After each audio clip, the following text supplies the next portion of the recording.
Good evening. Welcome to the City of Sugar Land City Council meeting.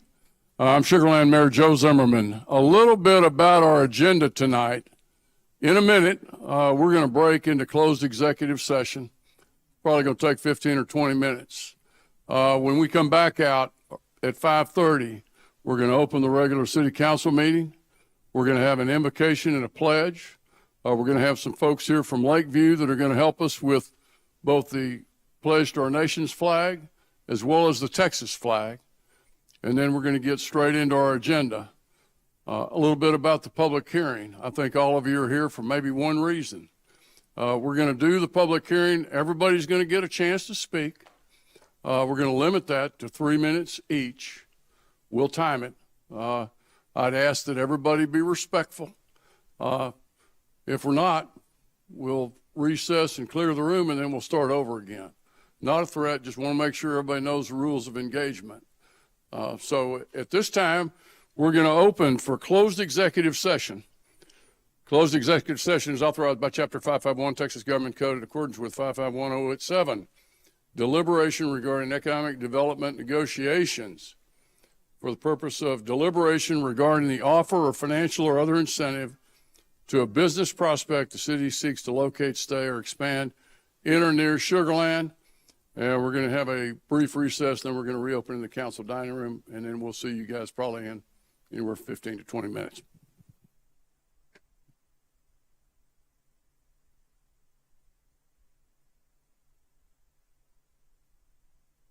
Ladies and gentlemen, please make sure all your cell phones are off. Put them on silent for us, please. Thank you so much.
So this won't work. Well, hello.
A little bit patient. We've got a system went down.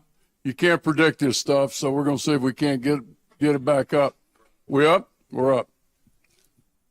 Good evening. Welcome to the City of Sugar Land City Council meeting for Tuesday, February the 21st. A little bit about our meeting tonight. In a minute, I'm going to invite Stuart Jacobson down, and we're going to do the invocation. And then we've got the pleasure of welcoming Lakeview Elementary, and they're going to Lakeview Elementary is going to lead us in the pledge to the nation's flag and also to the Texas flag. Stuart?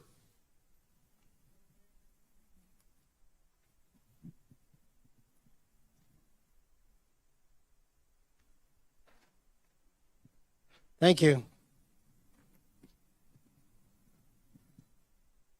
Lord, we ask that you guide and direct our city, its leaders, and our actions.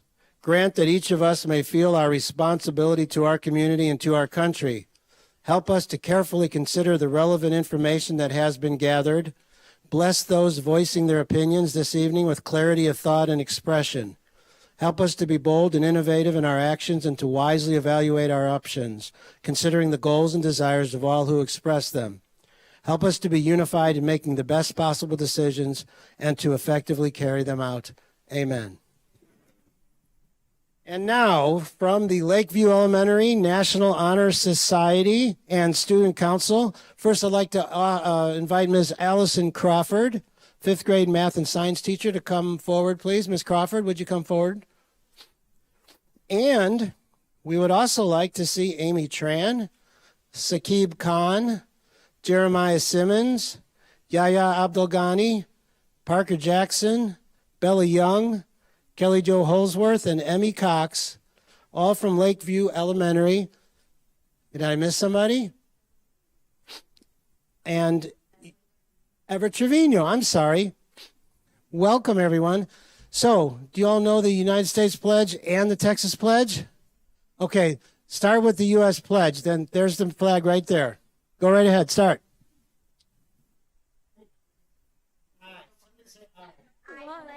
Allegiance to the flag of the United States of America and to the republic for which it stands, one nation, under God, indivisible, with liberty and justice for all.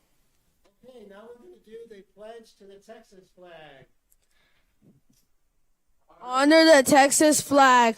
I pledge allegiance to the Texas, one state, under God, one and indivisible. All right, way to go, way to go, way to go. Thank you, thank you, thank you, thank you, thank you, thank you, thank you, thank you, thank you. Great job. Hurry, sorry, Mr. Trevino, didn't see your name here, but you got recognized special, okay?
Hearing is invited to speak at this time.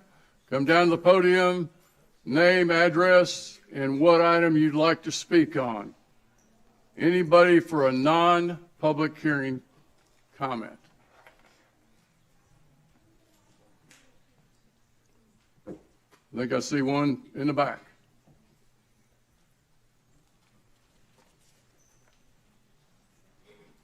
Has to be an agenda item.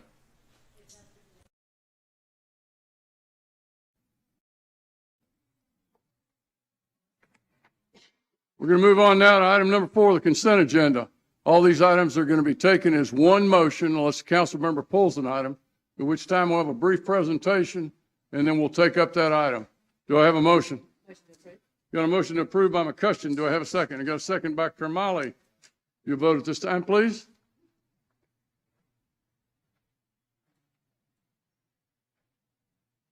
And it's a 7-0 vote. Thank you, council members.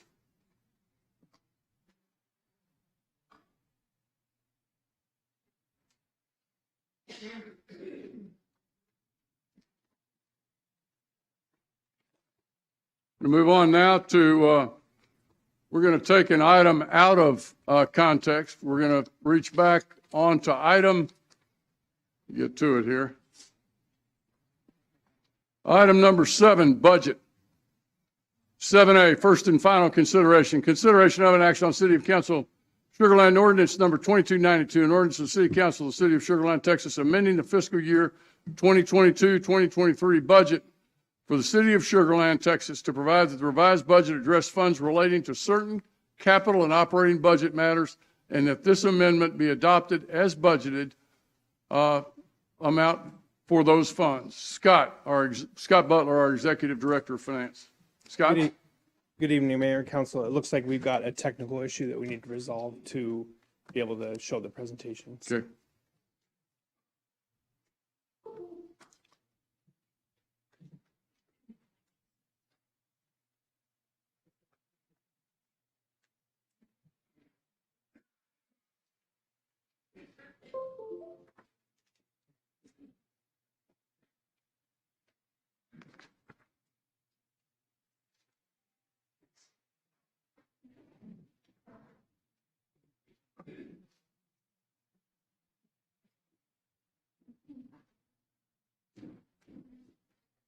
Scott, can you go ahead and just walk us through the numbers? I can absolutely do that. Let's do it. Okay, perfect. So each year the council appropriates a budget. In a perfect world, everything that we had planned to spend, we would carry those items out. Unfortunately, because of things like supply chains, scheduling, and other issues, we are not able to complete every purchase and every planned activity during the year. And so we carry those funds over from the previous year into the current year. And so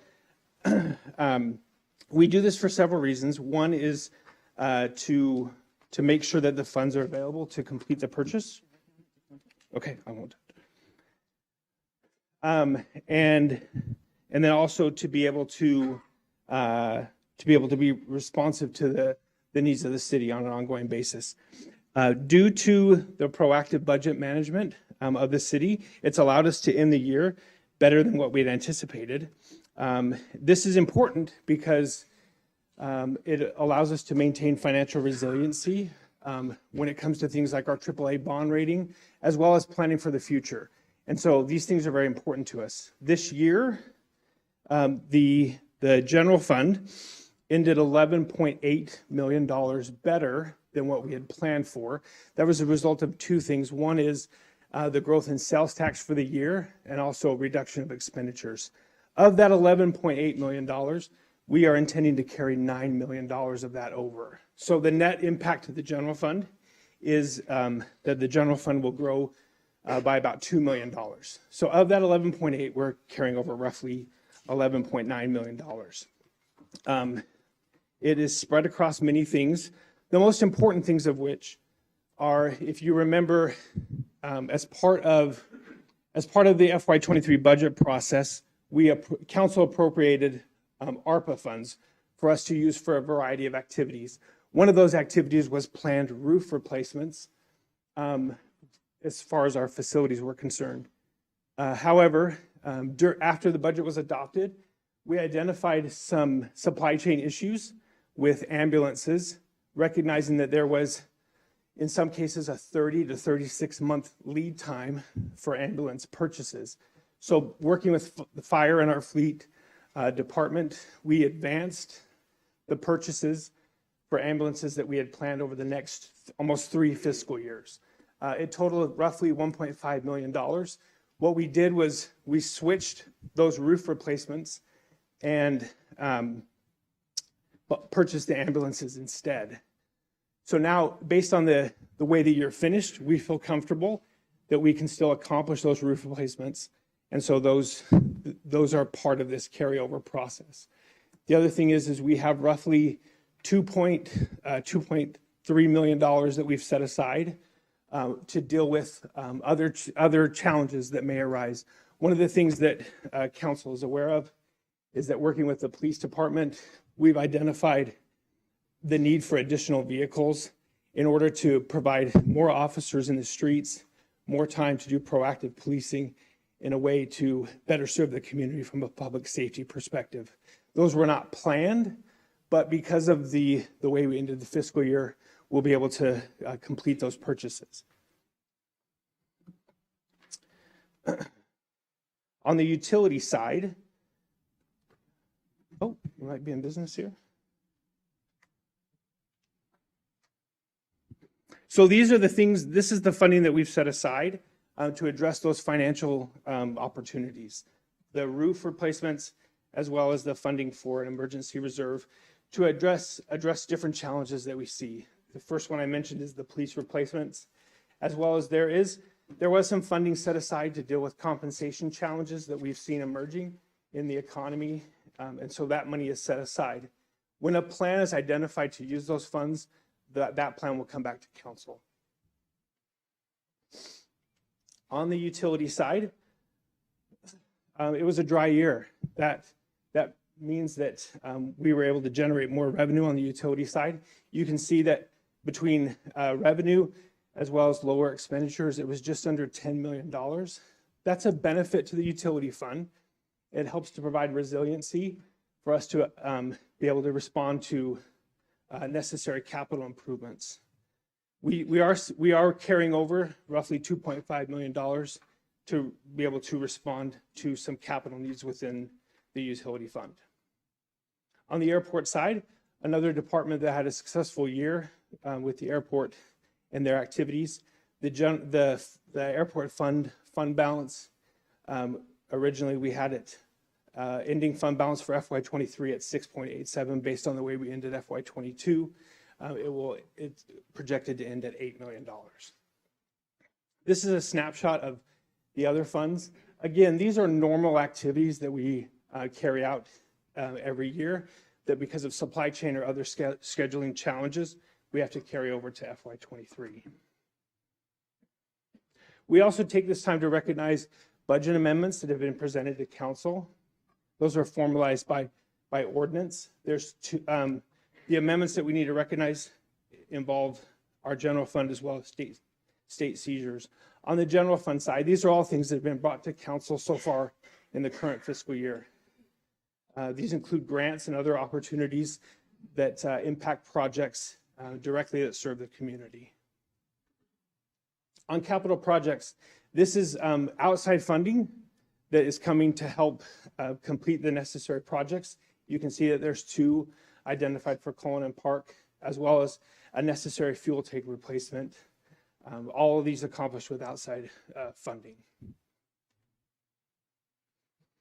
We reviewed this previously with the Finance and Audit Committee on February 16th. So our recommendation is approval of first and final reading for Ordinance 2292, amending the FY23 budget. Any questions, council members? Stewart? Mayor, the Finance and Audit Committee had the opportunity to review with Executive Director last week, and I move that we approve the amendment to the budget. I've got a motion by Jacobson. Do I have a second? All right. Mike, you'd like to say something? Yeah, Mayor, just real quick, I want to commend the job that Scott and his team have done managing the budget, the finances of the city, and also our police department.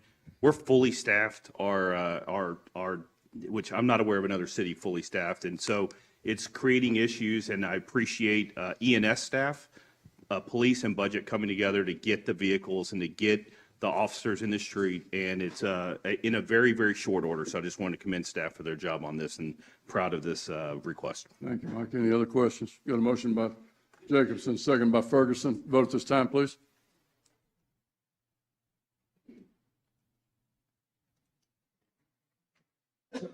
And it passes 7-0. Thank you, council members. We're going to move now to item number 5, audited financial statements. 5A, receive it for filing the fiscal year 2022 annual comprehensive financial report and auditor's opinion. We have with us tonight Glenda Aragon, our interim director of finance, and Sarah Roberts with Weaver LLC. Welcome, Sarah. Glenda. Good evening, Council and Mayor. Tonight we bring forward the filing of the fiscal year annual financial comprehensive report, also known as ACFR, for 2022. At this time, I would like to have the finance team please stand to get recognized. So now, full disclosure, I wrote down a few words, and so I want to make sure that I articulate the crucial points of the recognition and attributes to this amazing individuals that you see here. And also, I don't want to miss those attributes and forget as I'm talking and how important they are to us and to the city. So if you don't mind, I'm actually going to read word for word. I am honored to be standing here today to recognize a highly accountable, responsible, and innovative team of accountants, not only for the past several months as they have prepared and tirelessly worked through the audit process and the compilation of financial statements for the comprehensive annual financial report, but also their everyday efforts. They exercise prudence in management of public funds. Their success is not measured in one day, week, month, or even 1 year. It goes beyond this year. The city has received the Certificate of Achievement for Excellence in Financial Reporting annually for the past 38 years. In combination of receiving an unmodified or clean opinion each of those years, the city continues to maintain a AAA rating in debt issues for general obligation bonds and a AA in revenue bonds. That doesn't happen by chance. This happens from hard work, dedication, and abiding desire to serve to the best of their ability. Accountants are not just number crunchers. They are also business advisors. They are held at a high standard of accountability to exercise prudence in the management of public funds, accounting and assuring that their compliance is met, all a crucial aspect of any organization. And the work that these accountants have done has set an exemplary standard for all others to follow. The team has shown great accountability in ensuring the financial reports are accurate and transparent. They also have demonstrated their responsibility to providing timely and relevant financial information that helps the city make informed decisions. The announcement of a successful, unmodified, clear opinion for the 2022 audited financial statements, but also to recognize the team's achievements, testament to the organization's commitment to excellence by investing in our highly accountable, responsible, and innovative team of accountants here at the City of Sugar Land. They have demonstrated its commitment to financial accountability and high standards and quality of work. So in conclusion, I would like to extend my warmest congratulations to the team of accountants for successfully preparing and providing the support and putting forth the work needed to finalize the audit for this year.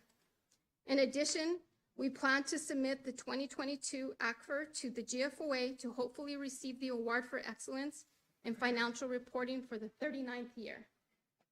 Please join me in recognizing these individuals for another successful year.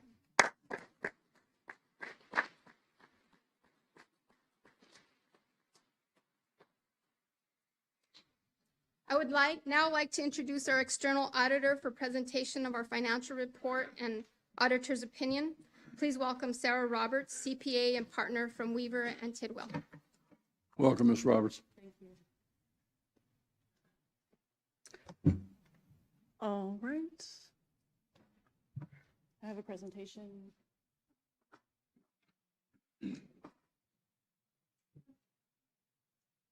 It's okay if it's.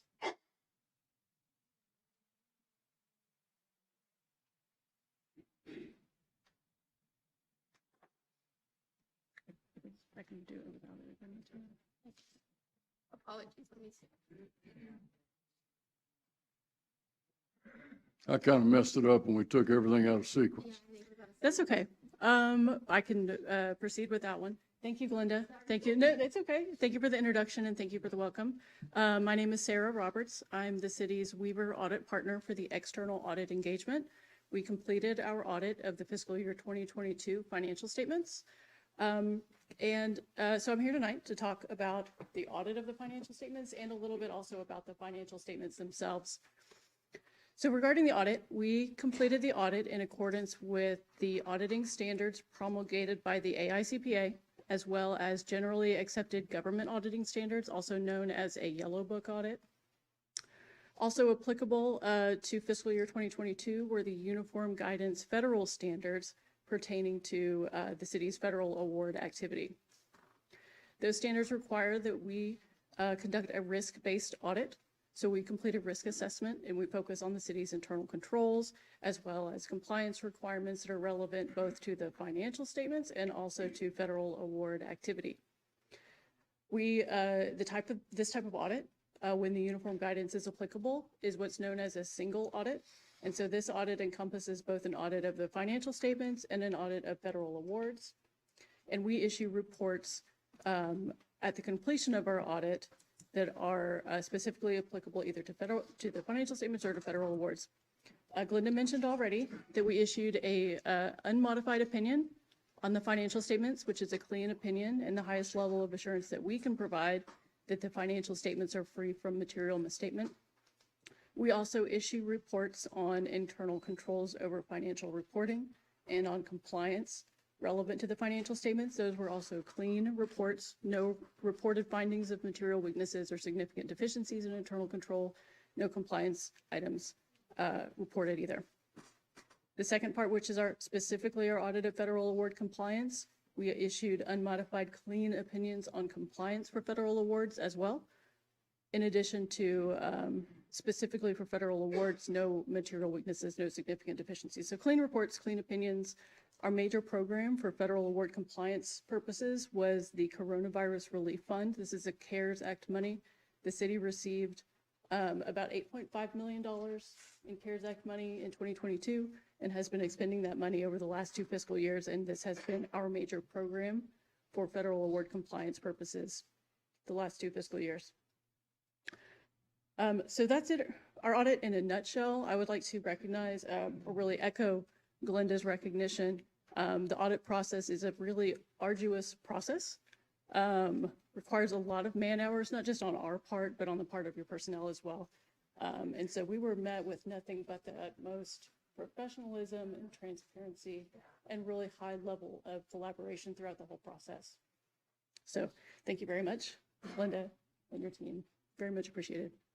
Would somebody from the Finance and Audit Committee, would they like to speak to the audit?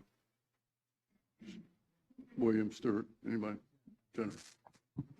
Yes, we met on the 16th of February and we discussed all of this, and we are extremely proud again that our city has passed through our audit process with flying colors, and we appreciate all of the hard work done by our finance department. They work very well, very professionally with each other, and we appreciate all their efforts. And with that, I would like to make a motion to approve.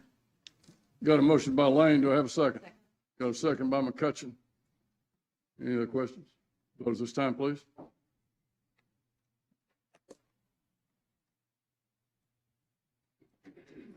And it passes 7-0. Thank you, council members.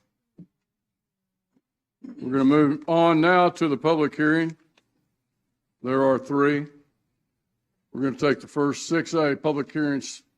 Receive and hear all persons desiring to be heard on the proposed conditional use permit for animal services, boarding and daycare for a canine pet resort facility at 14033 Southwest Freeway, further described as a 0.23 acre portion of the 10.4044 acre commercial reserve A of the park at Sugar Creek.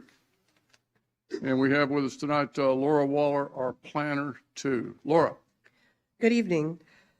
So before you tonight is going to be a conditional use permit for what is known as an animal services daycare or boarding facility. So this is going to be where people can bring their animals to stay for either the day or overnight. You can board them for multiple days, or you can have them dropped off in the morning and picked up in the evenings, kind of like your child, but for dogs.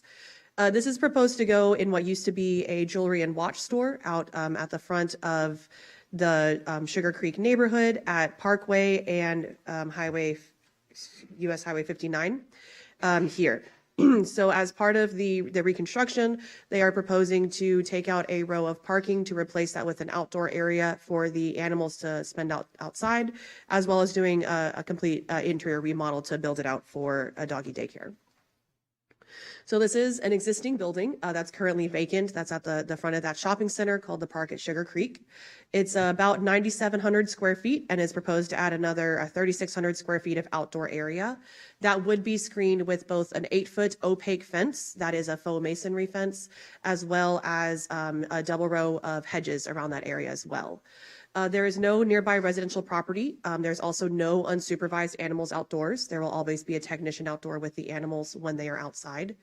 And in that vein, the conditional use permit is not in conflict with the land use plan as part of a neighborhood activity center, providing services to the neighborhoods in the surrounding area. P&Z Commission did hold a public hearing on January 26th, at which there were no speakers.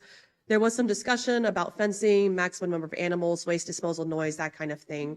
So staff did research some size minimums, as well as take some recommendations from the applicant and our other animal service staff members here to come back to P&Z. So we did go back last week, February 14th, with that information, after which the commission did vote unanimously to recommend approval of the CUP. So here's a site plan just to give you a little bit of an idea of the layout. So we have South Parkway Boulevard that comes through here. This is 59 at the left side of the screen. There will be the indoor rooms of different sizes for different numbers of dogs, different sizes of dogs, and then an outdoor area for pet relief and outdoor playtime. Some elevations of the building. The existing building is to remain untouched. There will be maybe some canopy change outs because they are a different color material. But the main difference is just that there's going to be this new faux masonry wall around the outside of the outdoor area. So here you can see the image of the existing building where the canopies would change out. And then this row of parking here would be replaced with the outdoor area. So this is that image of the proposed faux masonry fence material.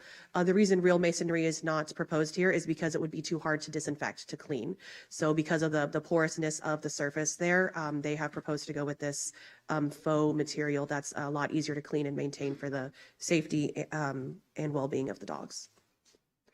There's also a landscaping plan that includes the row of hedges outside of the fence, proposing to add a couple of ornamental trees around the edges, as well as retain all of the existing landscaping that is currently there.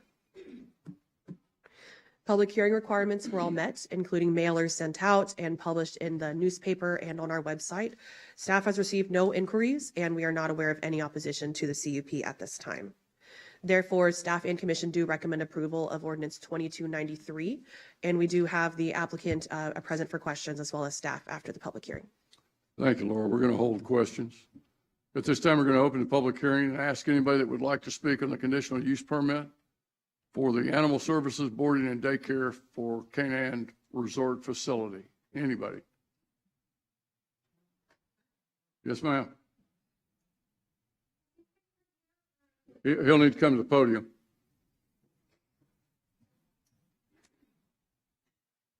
Need some help?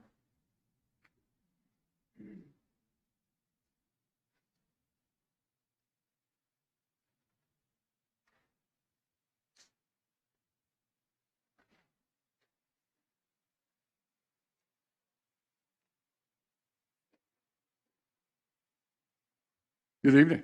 Good evening, Mayor and City Council. Yes, sir. I received these two papers Okay. twice in the mail. And I don't know if y'all seen this map. It's the streets, the location of houses, and the proposed dog kennel. That's the black part. Has anybody seen it? Could you put up the, That's the vicinity map. Laura, if you could put it back up so we can see it. We'll need to switch out the timer.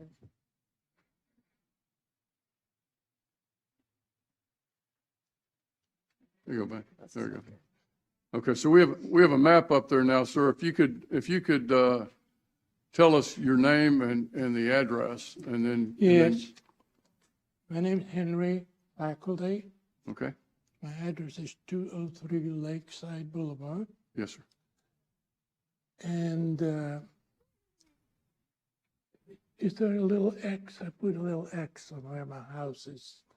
It's the one way on top, and it's the closest to the proposed kennel. Okay. Yes, sir. As it is today, there's a tremendous amount of noise coming from the freeway. There's nothing stopping the noise except the wind. If it comes from the east, you can hardly hear it. Comes the other direction, it's just pretty bad. So what they are saying, they want to add a kennel with barking dogs that close to my house. I see a real problem with that, because even if you don't hear the traffic too much, you're still hearing the barking dogs, day and night. My wife and I were in our 80s, and we're thinking about maybe selling the house in the not too distant future. I can just foresee people walking up to our house in that mess of noise, barking dogs and motorcycles and big trucks, and they'll just turn around. I will not be able to sell that house except for maybe a loss. And that is my main concern. Thank you, sir. Okay? Yes, sir. Thank you. Is there anyone else that would like to speak on this item? If not, we're going to go ahead and close the public hearing. And I'm going to open it up to questions for the council members. Najad? Laura, you said they were taking away a row of parking. Yes, sir. Are we going to have any parking ratio issues in No, that sir. area? The full site has a shared parking agreement, and they still exceed the minimum number of spaces that are required, even taking out the row of parking. Follow up here? Another question. Follow-up. Gentleman just brought up the dogs overnight. I watched the planning and zoning meeting from last week, and from what I understand, dogs will not be kept overnight outdoors. Is that correct? Correct. No further questions. Suzanne? Thank you. There is a letter in our packet regarding noise. Was it not included in the slides? No, it's not in the slides, but it is in your packets. It's more just kind of follow-up based information. I believe it is I had hidden a slide.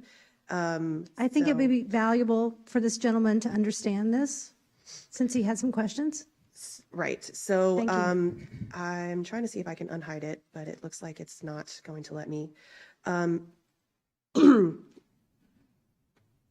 Anyway, there was some maps and measurements taken via our aerial maps to make sure that what the distances were between the start of the building as well as the distance to 59. Based on the sound put out by a vehicle, as well as the USDA's provided decibels of the sound put out by an animal, the scientific properties of sound waves and travel has that the sound of the cars would be heard over the sound of the dog at those distances. And that's without a fence or landscaping to break the sound barrier for the animals. So that's the loudest possible dog with the quietest car on 59 going 60 miles per hour, at 200 feet for the proximity to the business, and at 400 feet to the proximity to the freeway. Because there is a larger than 6 decibel difference, our ears cannot register the softer sound at that point. So you would only hear the sound of travel. You would not hear the sound of the dogs if they were outside barking.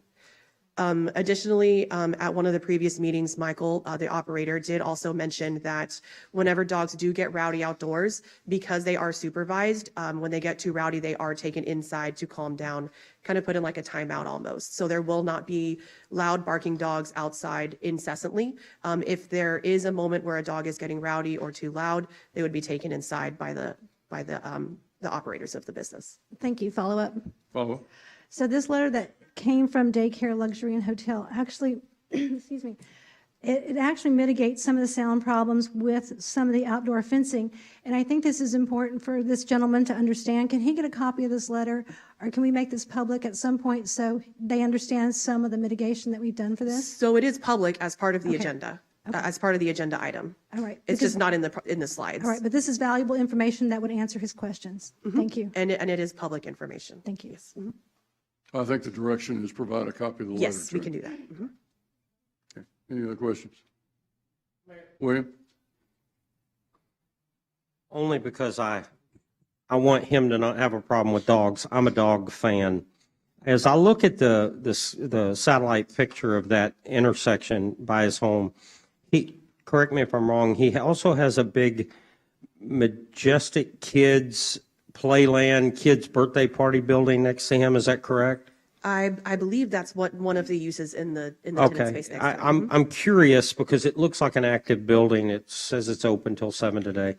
But it's a massive building, and I'm hoping that would also help deal with the dog sounds, or no, or? So any physical structure between the sound of the dog and his property is going to help mitigate sound. So Okay. there is also a 6-foot masonry fence at his property line Right. that's put up and maintained by his HOA. There's that building that's kind of in the middle. There are some trees, some landscaping all along here. There's the additional row of double hedges, an 8-foot opaque fence, and then you would get to the dog. Okay. So that's in addition to that sound study, or the sound mathematics that we performed, was if there was no objects in the way. That was just if there was open space. So even with just open space, you would hear the cars over the dogs. With all of these other mitigating structures, landscaping, other buildings, we really think that there's not going to be any sound infringement. Thank you. Ms. Shaw? Laura, one more. Mm-hmm. With the issue with the sound that we're talking about now, is the applicant here tonight? Yes, he is. Can I ask the applicant a question, please?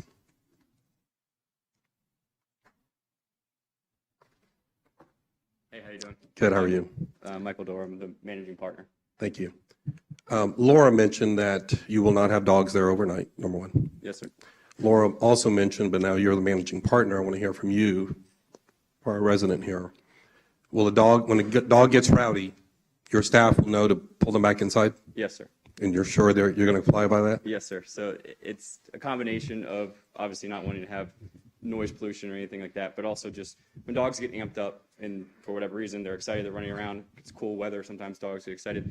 It's not good practice for the daycare to be having an overactive, overexcited dog. You can make all the other dogs overactive, overexcited. It can cause a situation. So we always will bring them inside either for a timeout done in the daycare inside or take them into one of our interior rooms for a timeout inside. Thank you. I've got 2 rugrats, so I know how they act as well. Thank you. Motion approved. I've got a motion and a second. Any further discussion? Close this time, please.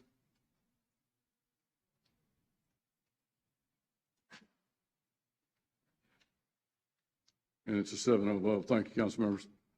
Item number 6B, public hearing. Receive and hear all persons desiring to be heard on the proposed permanent rezoning for the existing Broadstone New Territory Apartments located at 5555 and 5556 New Territory Boulevard, further described as the entirety of New Territory Apartments, FBCCF number 1176359, and the entirety of New Territory Apartment Section 2, FBCCF number 1176647, located in the J.H.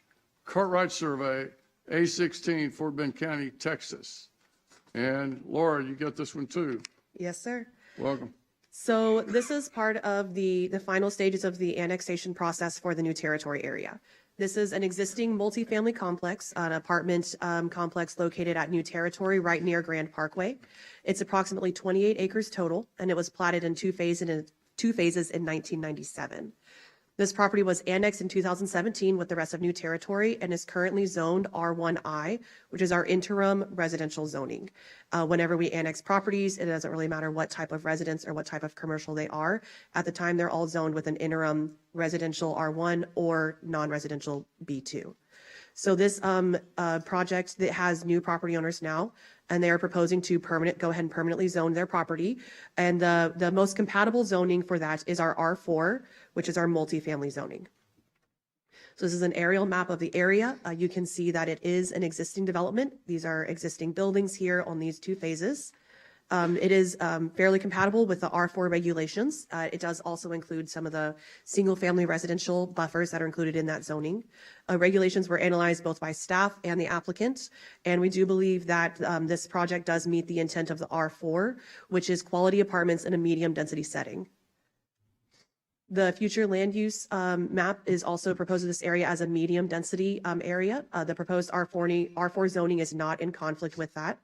The future use is, again, that medium density. So R4 zoning does allow for reconstruction in case of catastrophe. That's the main purpose of moving forward with it now rather than later, is in case of catastrophe, insurance, things like that. We wouldn't have to wait to rezone and then move forward with rebuilding. We can move forward straight with rebuilding at that time. So this is to the future land use of that mixed use zoning would be placed at the time of redevelopment if the site ever chooses to redevelop. P&Z did hold a public hearing on January 26th, at which there were no speakers. The discussions were primarily around setbacks, the ability to rebuild the buildings, making sure that the rezoning would not authorize additional units, but that it would allow for that rebuilding in case of a catastrophe. Staff response did outline that that is the case. This does allow strictly for rebuilding. This wouldn't authorize any additional units. The buildings cannot move closer to the property lines. They would have to stay at their current areas or even move further away. And then commission voted unanimously to recommend approval of that rezoning. The public hearing notifications since then were met. We did also do FAQs and an email blast sent to the New Territory HOA as well as the owners immediately adjacent to the property. We published notification in the newspaper and online. And again, staff has received no inquiries and we are not aware of any opposition to this permanent zoning. So therefore, staff and commission do recommend approval of the ordinance for that rezoning. We're going to hold questions till after the public hearing. This time we're going to open the public hearing to hear anybody that would like to speak on the permanent rezoning for the existing Broadstone New Territory apartments. Anyone? Second call. We're going to close the public hearing. First consideration of an action on City of Sugar Land ordinance number 2294, an ordinance to the City Council of the City of Sugar Land, Texas, providing for a change of zoning from interim standard single-family residential R1I district to multifamily residential R4 district for the Broadstone New Territory apartment complex located at 5555 and 5556 New Territory Boulevard on approximately 14.9947 acre of land in 016 JH Cartwright New Territory Apartments and 13.284 acres of land in 0016 JH Cartwright New Territory Apartment Section 2 for a total of 28.2787 acres of land. Questions for the council members? Motion approved. Second. You vote this time, please.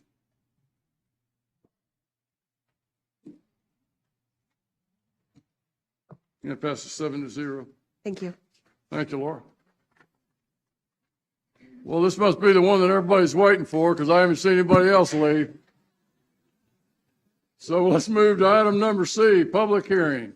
Receive and hear all persons desiring to be heard on the proposed rezoning for the Imperial Historic District General Development Plan and proposed land use plan amendment for approximately 40 acres of land located at US 98, further described as 1.7540 acres, being all of Reserve D Imperial Market, 19.154 acres being all of Reserve A Imperial Market, and 0.470 acres of all Reserve C Imperial Market.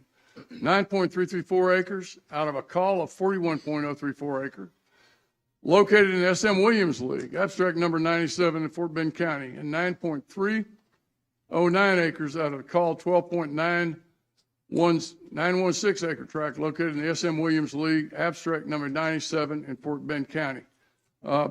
Before we move to this, I'm going to address the community as a whole.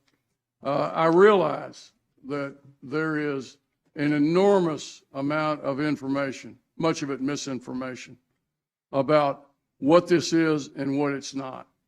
Tonight, we're going to attempt to answer any and all questions. We can't answer your concerns directly, but we will have, staff will make a presentation based on fact, not social media.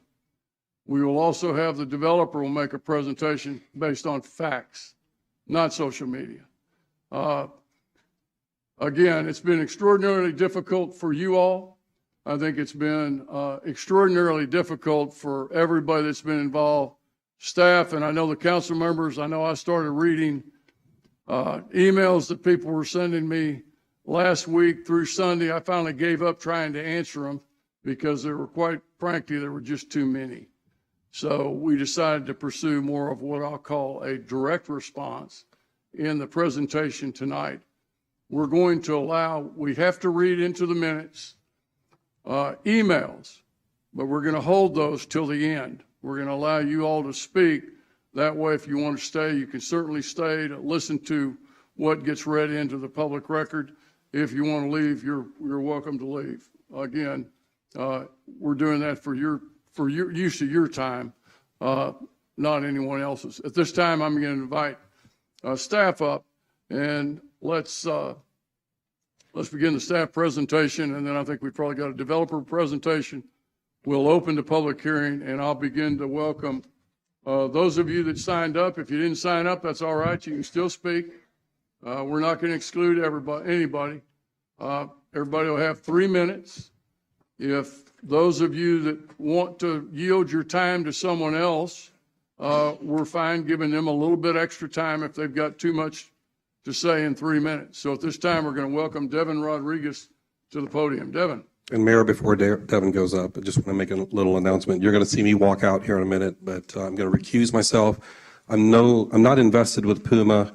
I'm not invested in the land that the Donati property owns. However, I have invested with the Donati Property Equity Group in other land projects within the city of Sugar Land.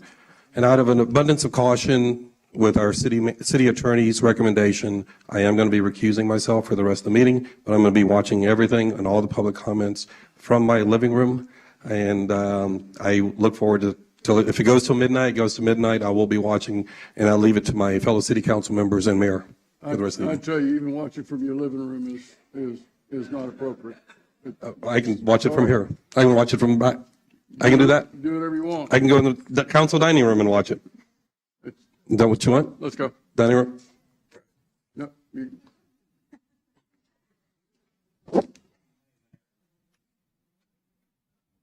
For those that are standing in the back, because during planning and zoning, I know what that feels like, standing Oh, in yeah, the back. we've got seats down front. There are folks. You wanna seats come down? everywhere up front also, if you need to come up front and sit.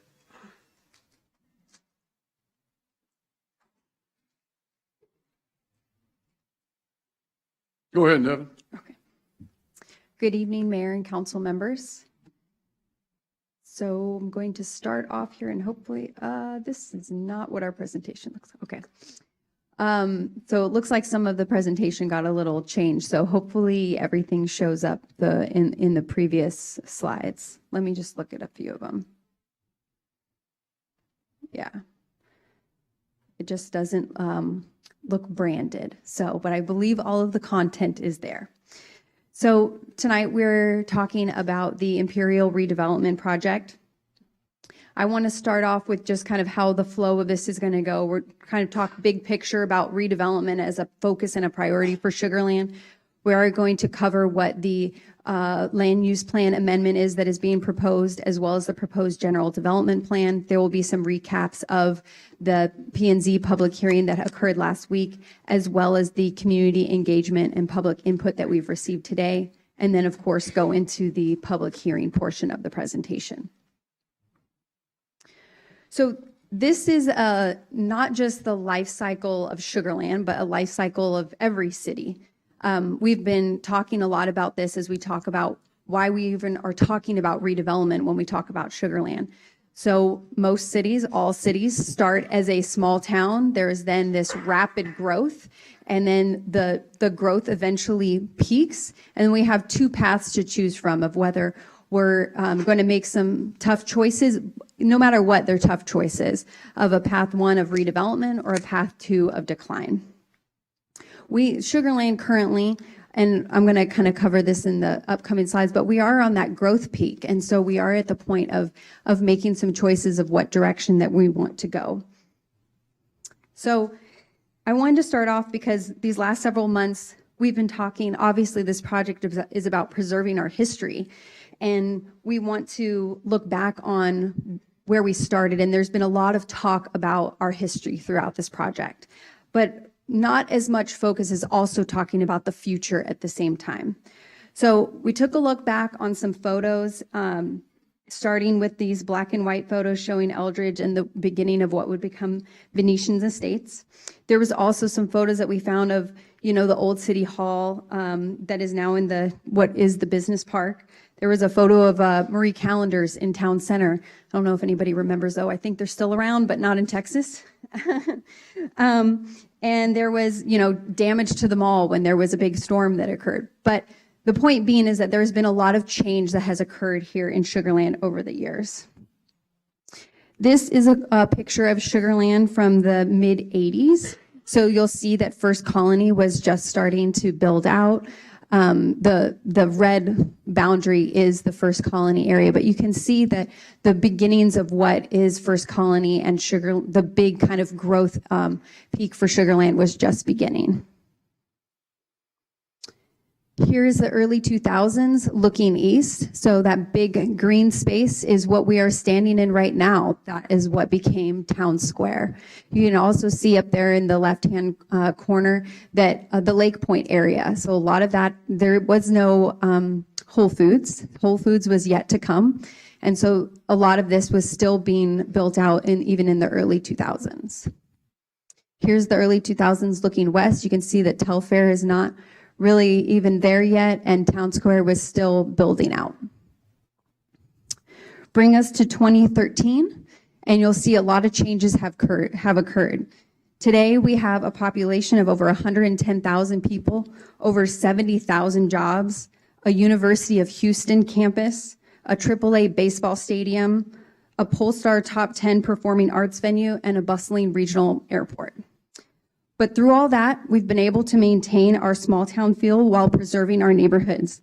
But every day, residents leave their homes and enter a bustling city that commerce is happening every day.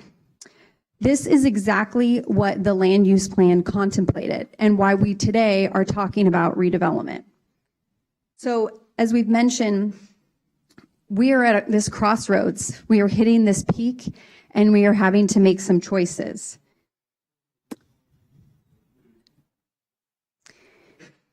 If we want to stay relevant with a competitive edge while also preserving our city's quality of life, we've got some choices to make.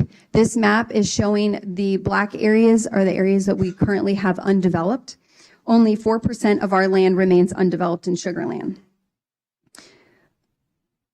So, sorry, I lost my spot there. But the point being is that we're in this crossroads and having to make some decisions, and we're having to reimagine growth. And what you're going to hear tonight is some about our land use plan, which contemplated exactly this, of how we were going to continue to grow the city, provide a high quality of life and services to our community while still maintaining that growth, which is important for us to continue to provide those services. Sorry, the headings are not on here, but this what brings us to today with this Imperial redevelopment project. This slide, or at least the content on this slide, is the exact description of what was given at the very first town hall at the beginning of December. So the project is a mixed-use development that would include retail, food and beverage, office, co-working, distillery, event spaces, multifamily museums. This is all what is hoped to be the envisioned of the entire area, starting with the redevelopment of the Char House. So it would be a walkable district that would amenitize our Oyster Creek as well as other outdoor areas, an emphasis on creating a vibrant, energetic destination for the community, and preservation and focus on our historic buildings. This was also a slide that was presented at the very beginning of the town halls, as well as during our workshops, the joint workshop that we initially had in December. And these were topics of importance as it relates to this project. Number one, preservation of the history, residential, including multifamily, density, traffic, cost, phasing of the project, development content, and site plan, all of which we may not have answers for today in terms of the detail of everything. This, you'll hear a lot today, this is the first step of what we are trying to get from step 0 to step 1 to see if this project could be a reality.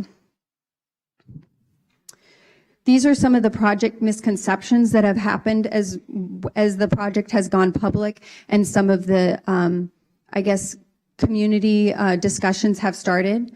And so we just wanted to take this opportunity to clarify some of those. This project will be Section 8 housing. This proposal is not affiliated with Section 8 housing or any other affordable housing program. These will be market rate multifamily units, and the target demographic is young professionals and empty nesters. Another misconception has been that the developer will build the apartments and then nothing else. The developer will tear down the Char House. Puma is committed to preserving and reusing the Char House, and this is phase 1 of their development. Multifamily is not needed for this.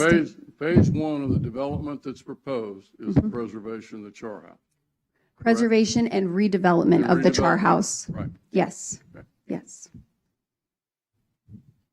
Multifamily is not needed for this to happen. The density and people in close proximity are essential to the overall development and mix and success of the project.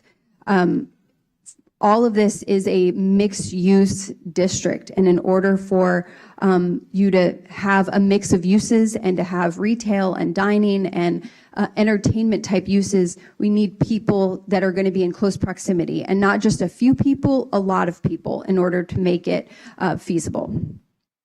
Comparisons to becoming Southwest Houston or the Sharpstown area.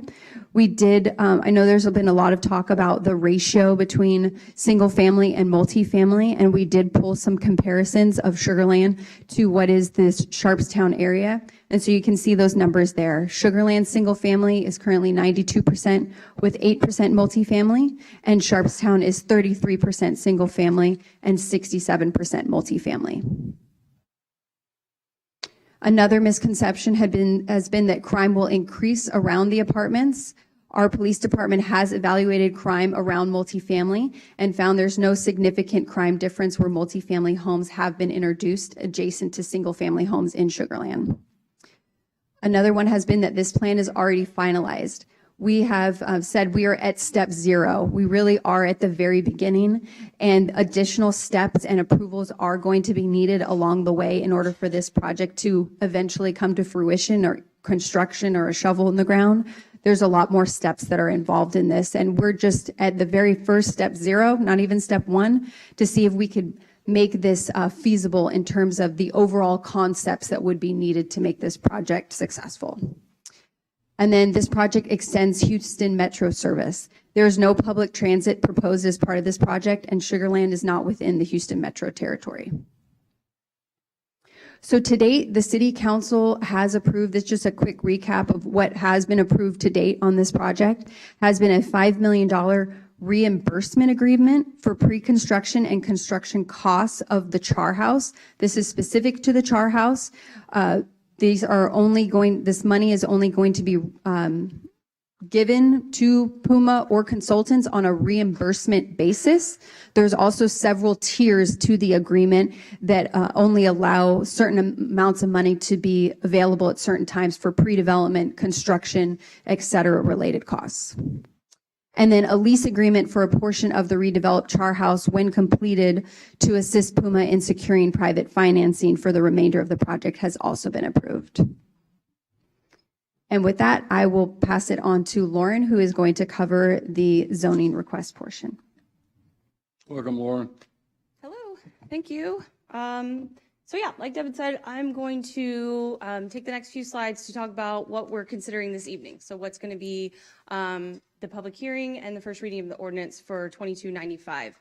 So that's going to include the land use plan amendment as well as the general development plan. So I'm going to touch on a couple slides on each of those, talk a little bit about our community engagement efforts that we've done, and then close out.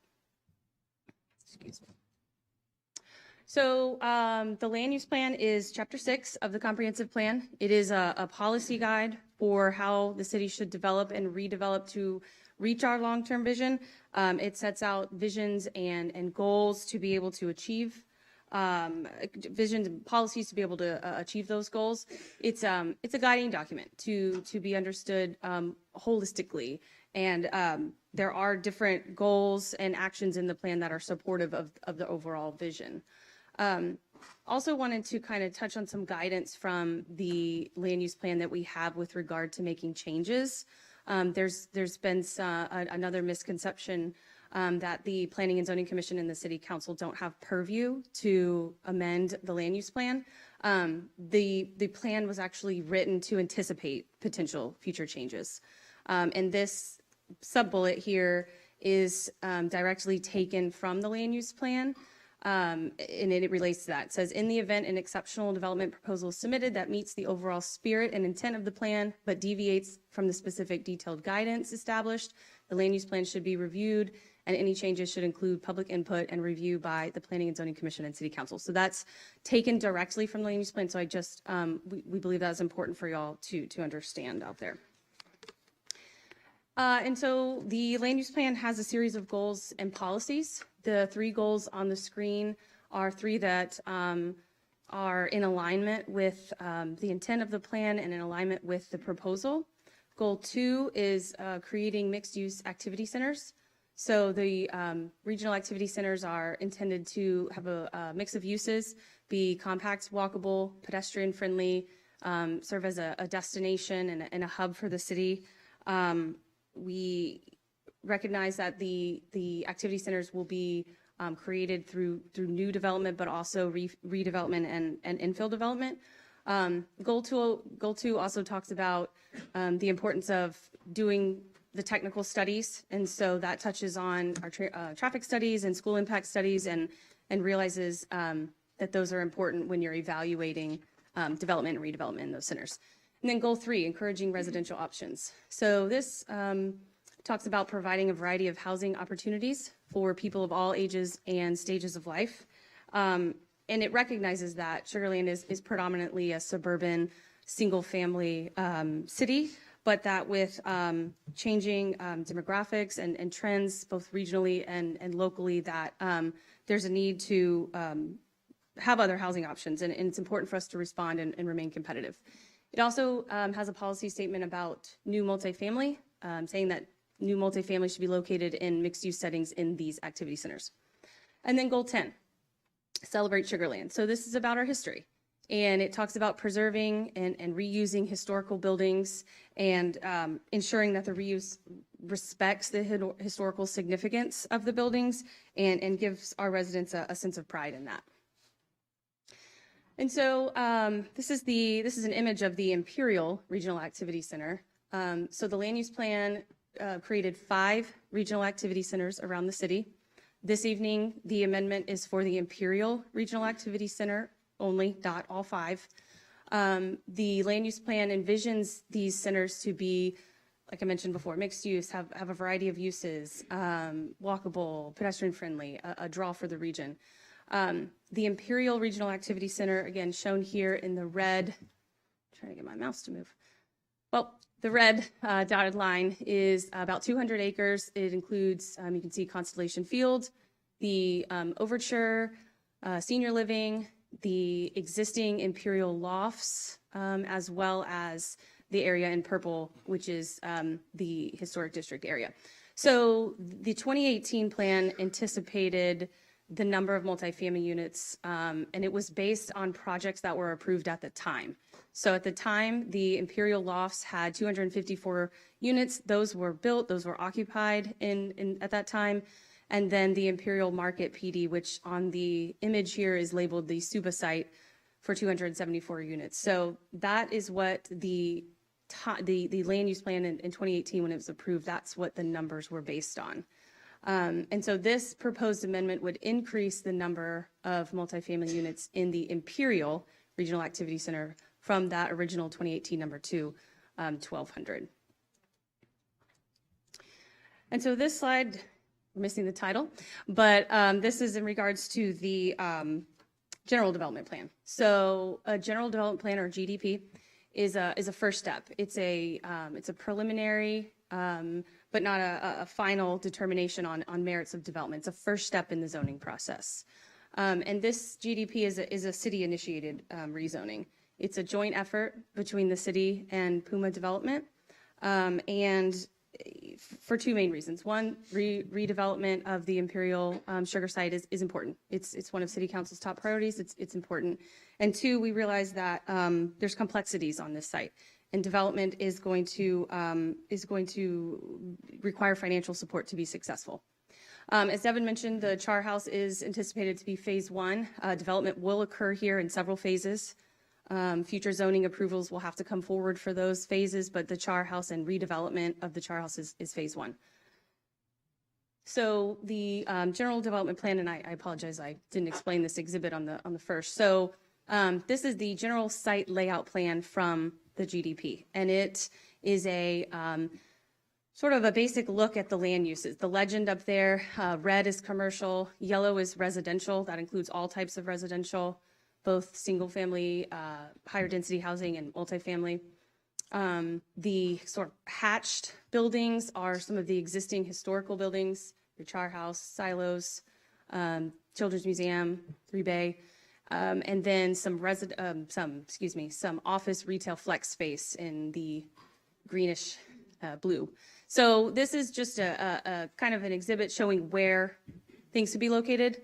As we mentioned, we're at step 0, so future zoning approvals will come forward with final details on those land uses. But the general development plan does include a list of proposed non-residential and residential uses, variety of non-residential, and then residential in the form of 660 units, multifamily units, plus a variety of other housing options as well as the multifamily townhomes, patio homes, small lot, 2 to 3 story single family homes as well.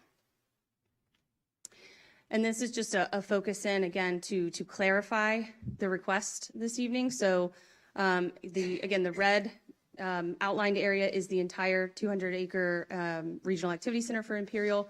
The purple is the Imperial Historic District. That's the general development plan area. So the 660 units that are being requested as part of the area in purple is in addition to what's already in the regional activity center, and that's the Imperial Lofts and the Suba site. So some of our communication efforts here, I'm going to touch on 2 slides of that. So we had the town hall, and we also had a variety of other methods to reach the community on this important issue. So we had a landing page on our website with a timeline, FAQs, option to provide comments, questions, and signups for updates, an email listserv. We've had attended HOA meetings, personal meet and greets between sort of block captains and leaders of those HOAs and the developer, a lot of ongoing conversations, providing updates and addressing follow-up questions, social media, Nextdoor posts, inviting residents to the town halls, talking about the town halls, a survey. Total attendance from both of those was 230 folks that attended both those town hall meetings. And we heard from residents in a variety of these online avenues. And we listed a few out here where we were able to get a wide, sort of a wide array of our population and reach a wide group of people. So the social media, our town hall surveys, the surveys from the town halls, Nextdoor, private Facebook groups, the feedback forms from our city's website that were on the project page, and then public comment forms. And those are the public comment forms that are part of the public hearing notice. Those are separate from the forms that were on the city's website. So that just kind of shows you how the sentiment was on each of those platforms, which we thought was important to share with the council and the public. So wrapping up P&Z, the Planning and Zoning Commission held their public hearing last Tuesday on the 14th. There were 43 members of the public that spoke, expressing their opinions, 31 in opposition, 9 in support, and 3 were just neutral. There was a lot of discussion held with staff, the commissioners, and the developer in Puma, and it centered around traffic and crime, a discussion on, a concern of not having enough detail. So it talks a lot about a general development plan versus final development plans and what future zoning approvals would need to come forward. A question as to why there was a need for the multifamily units that were being requested, and a need for those additional residential options. And then there were also P&Z members that also during the course of the discussion expressed interest in being able to plan for the future and carrying out the concepts that were envisioned as part of the land use plan and as part of that effort to get our land use plan approved. And then just an overall need for the additional housing options for the city for us to grow and be competitive. And a motion was ultimately made to recommend approval by the chair. And then the P&Z voted, and their vote was a 4-4 vote, which resulted in a recommendation of denial from the P&Z Commission. So this is just touching on some of the public hearing notifications. I talked a lot about our outreach to the community, but we did have, again, FAQs on the webpage, the distribution list. Obviously, we sent the mailers out. There's a sign on the property as well that has generated some calls from the community. And we did receive 10 public comment forms that were provided to the council as part of the formal public hearing notice. I think this might be my last slide, but again, just reiterating that we're at step zero. Like Devin said, like we've been talking about, this first step zoning GDP provides that framework. It provides a framework for future development requests, future zoning approvals to come forward. Those detailed plans have to come forward for any redevelopment to occur. And this will include the traffic studies. This will include the school impact studies, the drainage analysis, those technical studies that come with any development in the city. And so just again, construction cannot begin with approval of this GDP. We are at step zero. And that concludes staff's presentation. So we will pass it back to you, Mayor, to hold the public hearing and first reading of the ordinance. Okay, Lauren, is the developer going to make a presentation? He does not have a formal presentation, but they are here to be He'll a be part here of to the. answer questions from council? Yes, sir. Be a part of the discussion. Okay. At this time, we're going to go ahead and open the public hearing. As I said before, I've got a stack of requests. I'm going to start with the first one that we received. Everybody will have 3 minutes. If you didn't fill out a form, that's not a problem. Everybody will be given a chance to have their 3 minutes at the podium. I'd ask that you start with your name, address, and then we'll start the clock at 3 minutes. Our first guest tonight is Steve Bassett from Fort Bend ISD, the Deputy Superintendent. Steve. Good evening, Mayor, Council folks. Steve Bassett, the Deputy Superintendent of Fort Bend ISD. I also live at 1522 David Searles Boulevard. So I just wanted to, not speaking for or against the proposal, I just want to give some clarity with regard to the utilization of our schools. The impacted campuses, Kemner High School, Sugarland Middle School, Lakeview Elementary, and Sugar Mill Elementary are all below what our policy has in terms of being fully utilized. So there is capacity.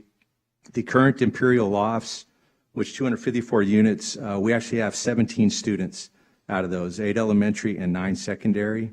If that same ratio was used, a 0.07 ratio was used for the other sites, the Imperial Marketplace, 274 units in the Imperial Historic District, Puma, at 606 units, that would equate to an additional 65 students. And, you know, we do believe we'd have the capacity for those.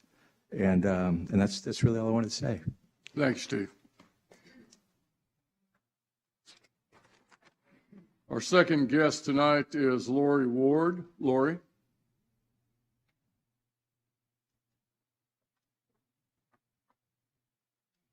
Thank you, Mayor. City Council members, this is not my forte, so I'm a first doing this, but it's something that something that is near and dear to my heart. So Yes, I'm going to read it. Okay. My family and I have lived in the Hill on 2nd Street for 32 years, in fact, this month. When we moved there, the Imperial Sugar Mill was still thriving, and Town Center, Telfair, and many other neighborhoods didn't even exist. I love where we live and only wish positive changes. It's been 20 years since the sugar mill went dormant. Many promises from developers have gone unfulfilled. The abatement was completed on the mill, and it has been slowly decaying ever since. So here we are again, except this time, I feel the developer has a vision and a viable solution for developing the Char House. Yes, it's daunting, the thought of another 660 apartments. But I also fear the impact, and I also fear the impact of potential traffic congestion at Main and 90. However, most of all, I want the historic sugar mill buildings saved and the whole site redeveloped into something we can all be proud of. The Puma team has declared that the first priority is renovating the Char House. If Puma can put that in writing, and it seems like they seem to be, then I will support the project. It's taken years to get another developer to commit to the renovation of the sugar mill. If this plan fails, we may not have another chance to save the Char House. It would really be sad to see it demolished and replaced with uninspiring commercial development. Thank you guys for your time. Thanks, Lori.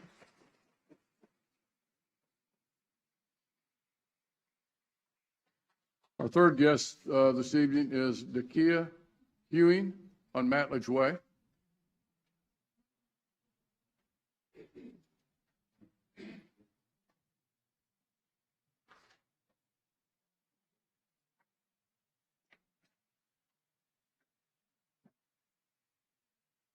Thank you for council members for giving me an opportunity to speak today.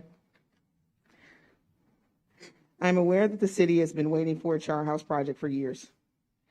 Unfortunately, I'm not the only one in this community who feels this is not the way forward for Sugar Land. During Tuesday's planning and zoning meeting last week, city staff and even Puma could answer no questions. So instead, we heard the same slideshow with one notable exception. It now includes a segment on how heavily negative views concerning this project on Nextdoor have made us somehow the misinformed. What is Puma? What work have they done? A building, a tiki bar, anything else? The answer is no. They don't have a body of work to lend credibility to this project. There are so many red flags. The city and Puma have no specifics other than wanting several hundred residential units, space for the cannon, which is also synonymous with Puma. And Puma alone, after all this time, can get an amendment to the 2018 land use plan when no more other experienced developers could. Why is that? Even yourself, Mr. Mayor, voted against this similar plan less than a year ago. Have your feelings changed so entirely in mere months, sir? The city wants to amend the land use plan to fit this new narrative, even though they've just turned down the Sugar Creek project a few months ago with fewer apartments. What about the two council members that have a personal vested interest? I doubt such bias for this plan stops with them. We agree that this area needs revitalization, but that does not include several hundred residential units. But we should not be pushed into this. Why have they escalated the process for the Imperial Historic District and denied other similar projects? Why are we choosing Puma, a development with a clear lack of experience? Why can this inexperienced developer bypass all other requirements the city would typically impose? Why is the city not enforcing the 2018 land use plan when they have made all other developers adhere to it? Why is the city supporting this bill so hard when they didn't even support the Sugar Creek neighborhood proposal? Can you assist me in getting these questions answered, since you are supposed to represent me? Thank you. Thank you.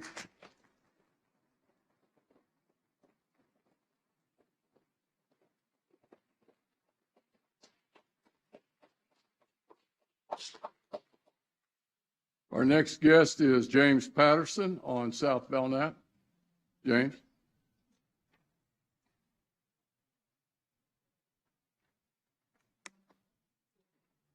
Ladies and gentlemen, first, my thanks to you all, because I know y'all have spent long hours agonizing over this. I live at 314 South Belknap. Have been there for about 58 years. So the Char House is 2 blocks from my house. My request tonight is that when it comes time to discuss the land use permit, that the RAC have a maximum of 914 units in it, which caps the number between Ulrich and Wood Street at 660 total, which is what the developer asked for at the planning and zoning. The land use plan would show fairness to the community and would give the developer a direction as to where we all stand. Thank you for tonight. Thank you, James. Folks, if I could ask you on the clapping, it'll go a lot quicker if we can just, everybody can have their say, and we don't need to acknowledge pros or cons. Our next guest is Christina Barnett on Lakeview. Christina?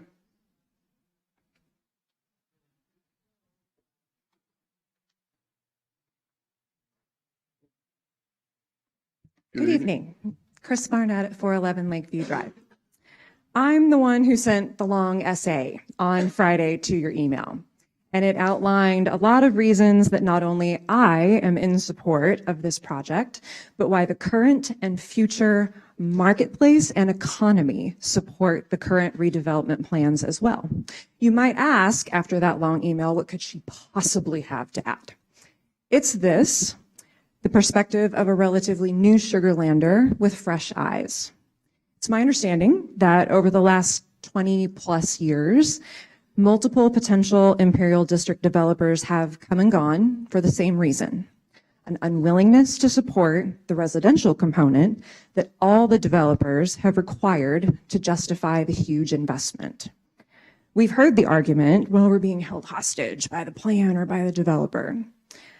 It seems to me that perhaps previous city councils have been held hostage by its residents. By refusing to compromise, we've driven away other financially viable options. Given the Char House's remaining timeline, it does feel like we're in a corner. But maybe we're here with our backs against the wall and little to no negotiating power because we continue to turn away these opportunities. In my mind, city council members have three key responsibilities. Number one, listen to their constituents, and I really appreciate your diligence and patience in doing that. Number two, understand and consider data and facts. And number three, make decisions that are best for the city, even when input from steps 1 and 2 may conflict with one another. I'm going to share a paragraph from the city's own published vision and mission. The evolution of the Sugar Land Way is a pathway to reimagine the city and provide for future success. This mindset continues to provide a guidepost to distinguish ourselves from others and seek opportunities that break from the norm. In short, we are setting out to do things differently. This is it. This is the opportunity that breaks the norm. This is the opportunity to distinguish ourselves and do things differently. It's likely our last chance to reimagine the Imperial District and provide that future success while also prioritizing our history and the structures that represent it. Please vote in support of the city's own vision and mission. Please vote for these amendments. Thank you. Thank you, Christine. Folks, if we're going to have that kind of response, we'll clear the room and we'll start reading into the public record. Not a threat, it's a fact. Our next guest. Next guest is Grant Crowell on 107 Main Street.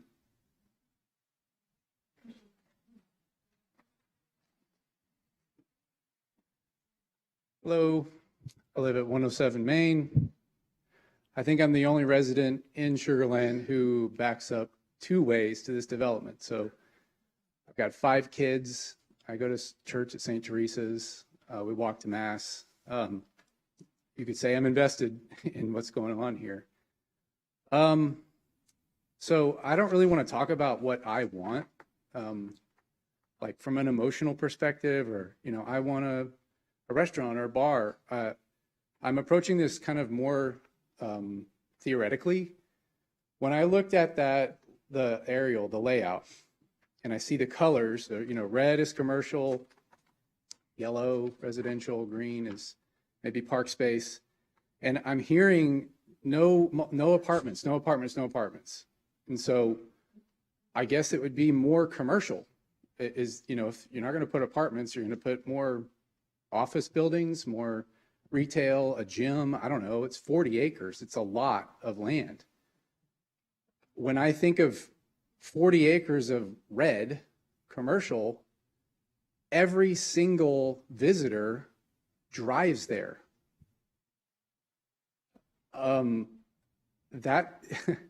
I hear what people are saying. They don't want more people because of traffic.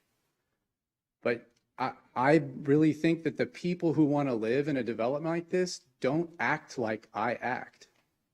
They don't act like you act in Venetian or Covington Woods. You don't rent an apartment somewhere like this and drive to Greenway to go to your office. We're stuck in the word apartment. And we think that if it's an apartment, everyone who lives there is going to act like what you think apartments are like. But this isn't that. It's not the same thing. And it took me a while to kind of think that through. I live across the water from this thing. I don't have financial interest with Puma, or, you know, there's a lot of rhetoric and a lot of like pointing fingers and greed. Like, I don't think that's what's going on here. So I'm in support of approving this. And, you know, I've got neighbors who are really against it, and I'm putting my neck out here because, you know, I'm going to put my trash can out next to them tomorrow, and they're going to be looking at me and going, About 30 "Dang, seconds, come Greg." on, man," you know. But really, like, you got to think about that. Like, it's going to be developed, and it's going to be commercial if you don't let people live there who can walk downstairs and go get a taco. And they're not going to get on the road with you. They About don't 10 seconds. They don't act like you act. And that's all I have to say about it. Thank you, Grant. Next is Francis Ricklick, 126 Fifth Street. On deck is Leon Kamen. Good evening, Francis. My name is Francis Ricklick, 126 Fifth Street. I've lived in the Hill community since 1988. I hope you were all able to see my address to the P&Z last week on behalf of many residents of the Hill who are opposing this high-density project on the historic district. Many of you who don't live on the north side of the tracks have no idea what we deal with. I would like to put a face to how the current traffic train issues affect us that no traffic study can tell you. I would like to describe a typical day for a grandmother who's just trying to pick up kids from school. This occurred 2 weeks ago. I left my home on the hill to go over the tracks in Southdown Brooks. Before I could cross, I waited for a train to pass. Then I picked up that grandchild. 10 minutes later, when I came back north on Brooks to the hill to get another grandchild from school, the train arms were down. The traffic was backed up on 90 both ways. There was no train in sight, but all crossing arms down Ulrich, Brooks, and Main. Either another train had come by in those 10 minutes or the arms had been malfunctioning all that time. All three train arms were going up every couple of minutes and then immediately going back down. This creates a problem for everyone, including 90, because every time the arms go up, it triggers all the lights on 90 to go red. No one is moving. This went on for several minutes. Eventually, the train arms remained up long enough for several of us to scurry across the tracks. This past Thursday, I drove from New Territory. There was a train standing completely still, blocking Ulrich, Brooks, and Main. I pulled into the left lane and noted the time, 6:09 p.m. How long it had been blocking all three accesses, I do not know. What I do know from experience is it takes several minutes for a train to come to a complete stop. 8 minutes later, at 6:17, the train slowly began moving. Once the train had almost cleared the crossing, I then saw there was another train on the second track not moving. But with a sigh of relief, it was not blocking the crossing at that time. These are the things we live with daily. This is not an uncommon occurrence. Certain times of the day can be horrendous. We do not have the available space needed to avoid the tracks by putting overpasses like you see at 99 and 359. Some proponents of this development call those who oppose it negative and whiners, one of the beauties of our social media sites. Just because our vision for the future does not match theirs does not make us negative. We are residents who care deeply about our community, our city, our iconic Imperial Sugar Building, our past, and our future. That's why we're here. The several communities surrounding Imperial Sugar will be impacted the most, but if you pass this today and then reassess down the road after all the studies and proposed plans are presented, please remember my opposition, as well as the many others you have heard from. This is just too small of an already congested area to put 934 apartments and all the amenities. Thank you for your time. Thank you. Leon Kamen, and then we have Jana Carlson on Fifth Street. Good evening, Leon. Leon Kamen. I live in Sugar Lakes, just next to the proposed development. It should be apparent that City Hall is not presenting a truthful accounting of the city of Sugar Land big opposition to HR House. We keep seeing 70%. This was in publication, latest publication, and the meeting with presented our opposition on February 14, demonstrated by big applause to people who really are against this development. Now, since I have only 3 minutes, and I provided my document so you can read it later on, my reasons for opposition. As I said it in the first meeting, the biggest elephant in the room is the railroad tracks. Railroad tracks are preventing people from coming and going. We are talking about 974 apartments. We are talking about at least 2,000 cars going in and out, restricted by the trains. The trains today, we have Aldrich and we have Main. That's 2 narrow streets. It's impossible for these people to get. Now, talking about trains. Trains are noise. Trains are vibration. We live about 400 meters from the trains. Our paintings move, our furniture move. So please keep it in mind. So basically the idea is, and we are talking about at least 32 trains, but maybe even more. And that's what I stated in my document. Another thing, what I would like to say, we think it's a pretty bad idea to pack so many people in such a short area, and therefore the problem is that the people who are going to be probably moving into these apartments, even if they're going to be moving, most likely going to be leaving them, and the possible outcome of this bad idea will be empty apartments that will force Sugar Land management to issue bonds and increase the taxes on every citizen of Sugar Land, or convert them into Chapter 8 low-income housing that will change the city of Sugar Land as a community forever. There was an example how it was done by previous mayor, Mr. About 30 seconds. Mayor Wallace worked with he had a vision what to do with previous, with the prison. Now it's a museum of natural science of Sugar Land. And it was done through the bonds, through the development was done through George Foundation, through many other things. There are other avenues how we can present this thing, how we can do Leon, this. you'll need to wrap up, please. Okay, I want to quote you. You said that, Mayor Zimmerman, this project is absolutely not what the citizens of Sugar Land, this project is absolutely what the citizens of Sugar Land want, and not what the council wants. We hope that the council will listen to the citizens of Sugar Land, and even if some of you might have commercial interest in this project, you will still work Leon, you'll with need your to step away conscience. from the mic, please. Thank you. Okay. Jana Carlton.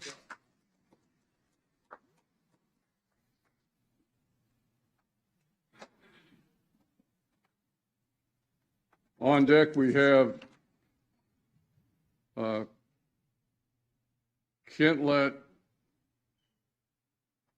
You read that.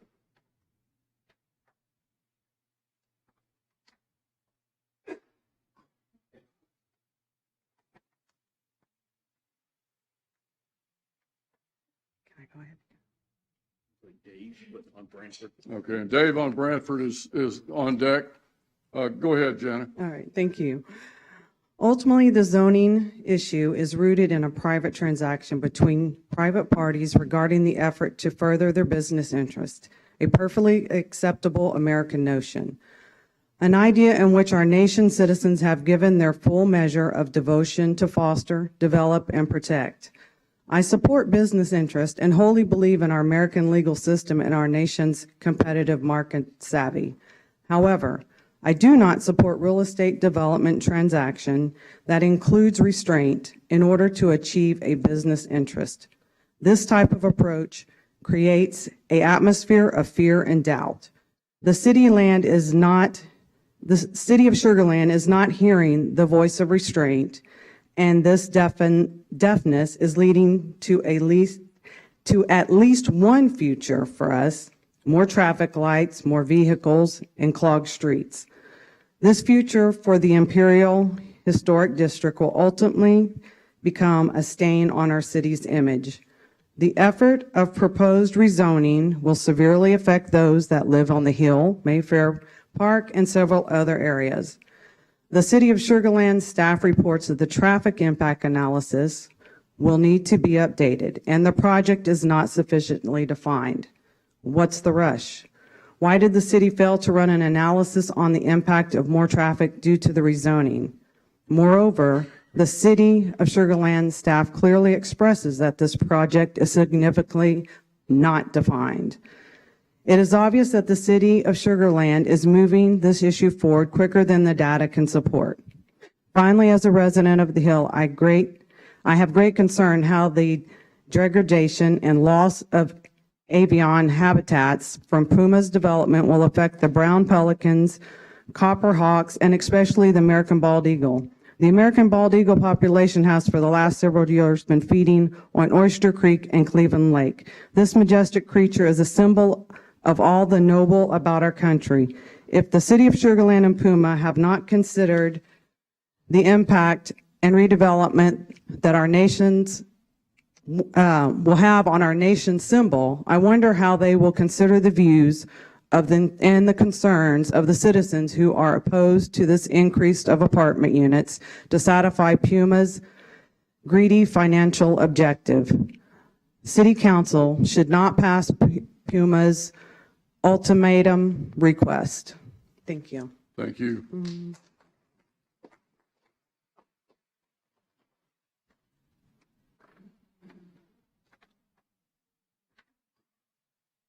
Somebody on Bradford Place, can't let Dave, is that correct?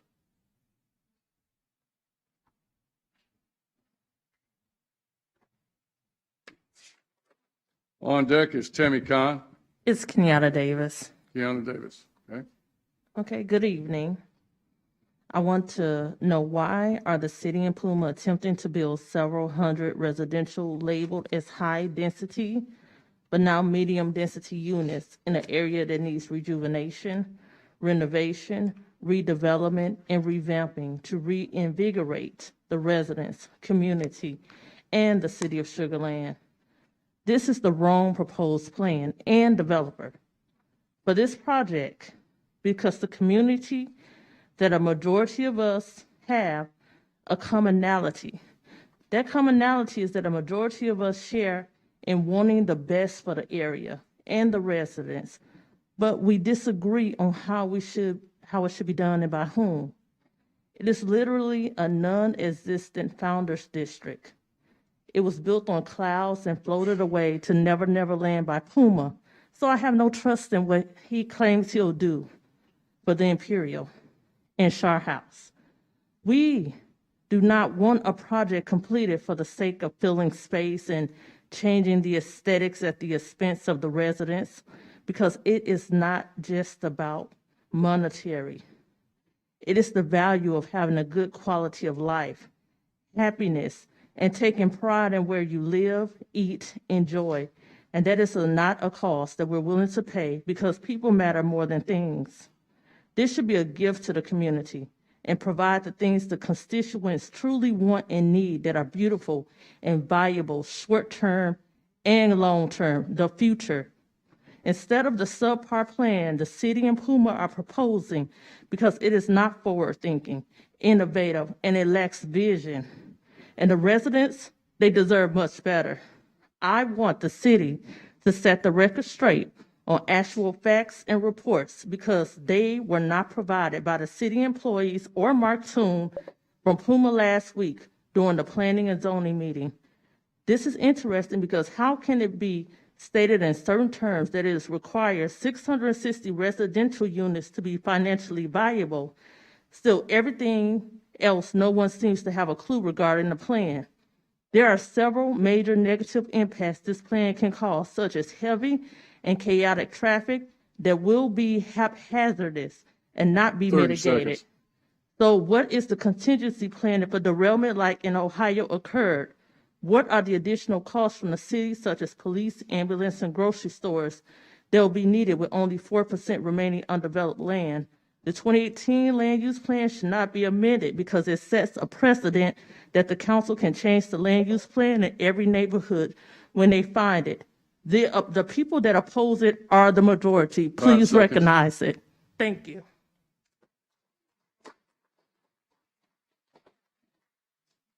Tammy Kahn, please. On deck, we have Steve Traley. Good evening, Mr. Good evening, Mayor, Tammy. council members. I'm Tammy Kahn. I'm the executive director of the Fort Bend Children's Discovery Center located at 198 Kempner Street.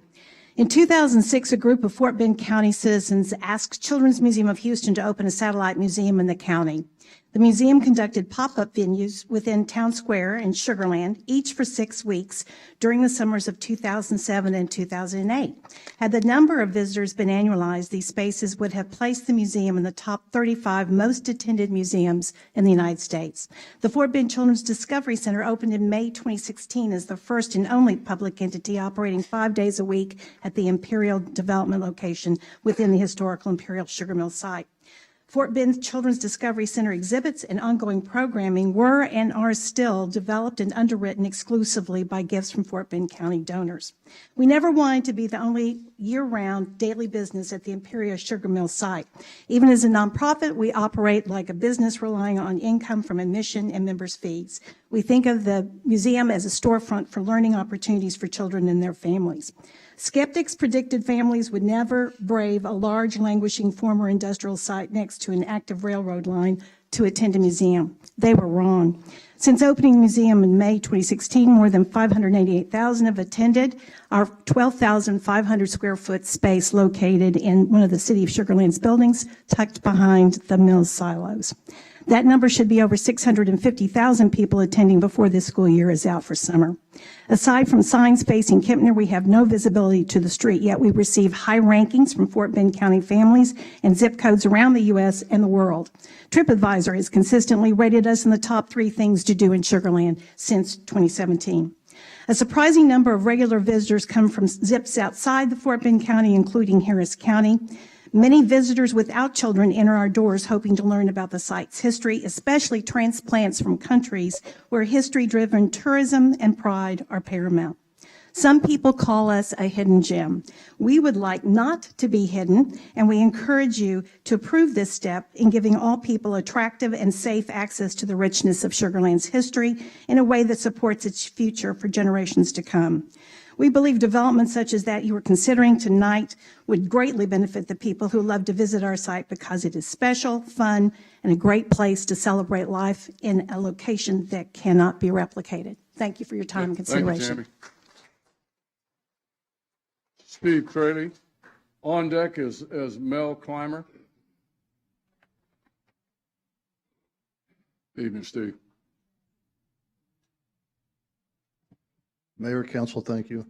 My name's Steve Traley. I live at 610 Santa Maria Street, Venetian Estates. I'm also president of the Venetian Estates Properties Owners Association. Venetian Estates' position on this project is we do not approve or will not support the passing of Exhibit B GDP with the maximum of 600 multifamily units, not inclusive of the SUBA units. That's a total of 900 apartments. We will support a maximum of 600 multifamily units, 600 to 660 multifamily units, inclusive of the 274 units already approved for SUBA, and on the condition that no rental use of residential be built east of Main Street. You know, as president of the HOA over there, one of the many things I look at is quality of life in Venetian Estates. And although a traffic study has not been done, 1,800 cars going up 90A is a boatload of cars. Getting out of our development with that many cars is going to be difficult. Shortcuts to our neighborhood, if there's traffic jams along 90A, is going to be difficult. Some cars may say, hey, this is pretty cool. We can go through this neighborhood to get around this traffic jam. All of a sudden, we have 1,800 new neighbors that want to use Venetian Estates as a walking trail coming through our neighborhood. We are not against this project. It just needs a little bit of common sense. Historical neighbors, we always mention the Char House as being, a historical building, which it is. What about our historical neighbors, neighborhoods like Venetian Estates, The Hill, and Mayfield? How's that going to impact our communities, those historical communities? Don't get me wrong, we want to save the Char House, but not to the detriment of our neighborhoods and the surrounding neighborhoods. What's the alternative to this? Why don't we slow down a little bit? Table Exhibit B, as it's written. Table this for a few months so the neighboring communities can work hand in hand with the city and the developer to create a development that we can all stand behind to support, a common sense development. Let's find a way to get to that 600 to 660 number that we can all agree on. Now, I called Mark Toon today from Puma Development, even though we're on different sides of the fence here. Mark's pretty passionate about this project, and I respect his passion on this project. He's about as passionate on this project as we are passionate not allowing 900 apartments going About 30 into seconds, Steve. that building. So let's hope we can find some middle ground to get this project done. And I think that middle ground is between 600 to 600 multifamily units. Thank you very much. Thanks, Steve. Mel Clymer at the podium and Jeff Simmons on deck.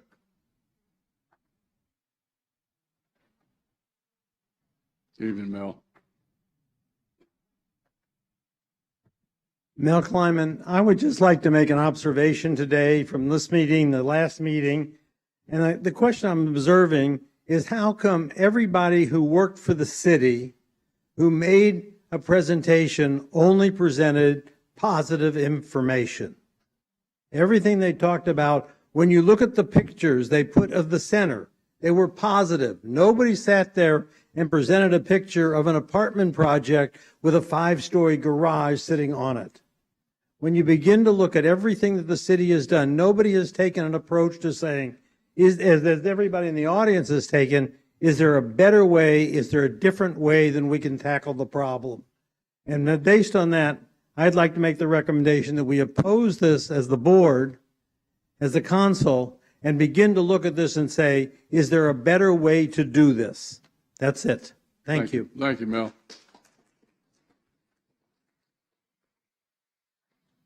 Jeff Simmons.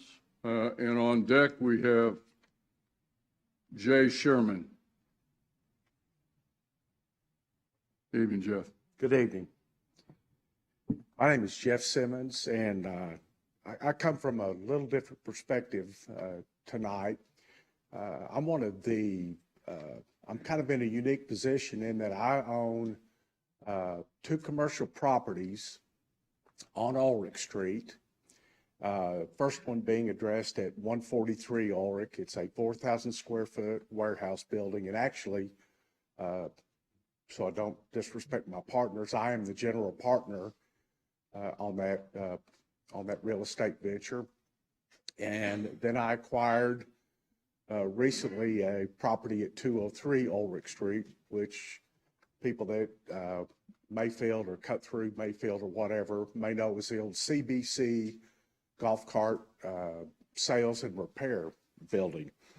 That property consists of, it's about 3/10 of an acre and has a 1,500 square foot small building on it. And when I acquired that property, spent months doing extensive cleanup.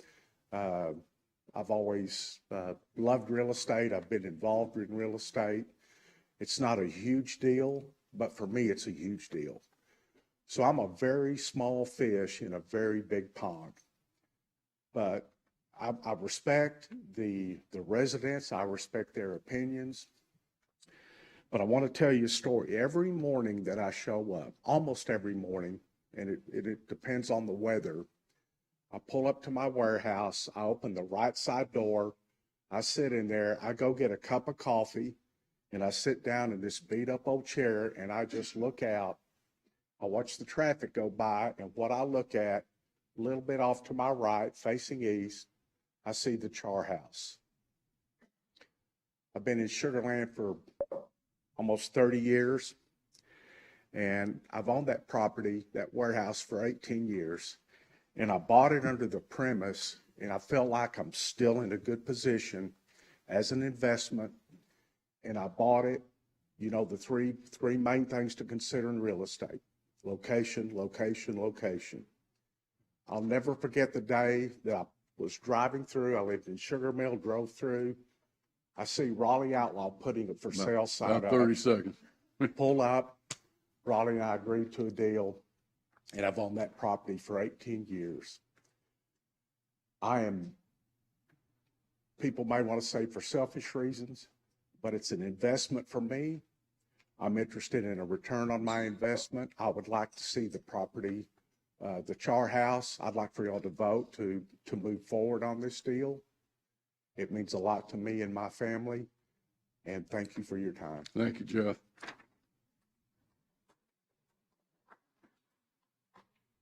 Jay Sherman. And then on deck is Aaron Bradley.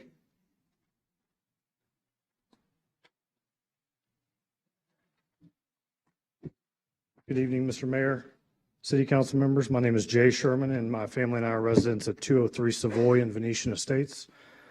Buying a home is the largest investment most of us will make in our lifetimes. Most of us here today consciously decided to purchase our homes in our respective communities in Sugar Land because of the low crime, high quality of life, incredible schools, excellent police, emergency services, and ease of access to 59. When we bought our home, 660 apartments across the street from us wasn't a possibility. How are the many residents, tenants, and visitors to the development going to access the site? We're talking about adding thousands of cars multiple times per day on 90 in the surrounding streets, and how will this affect our property values? I'd like to, if you wouldn't mind.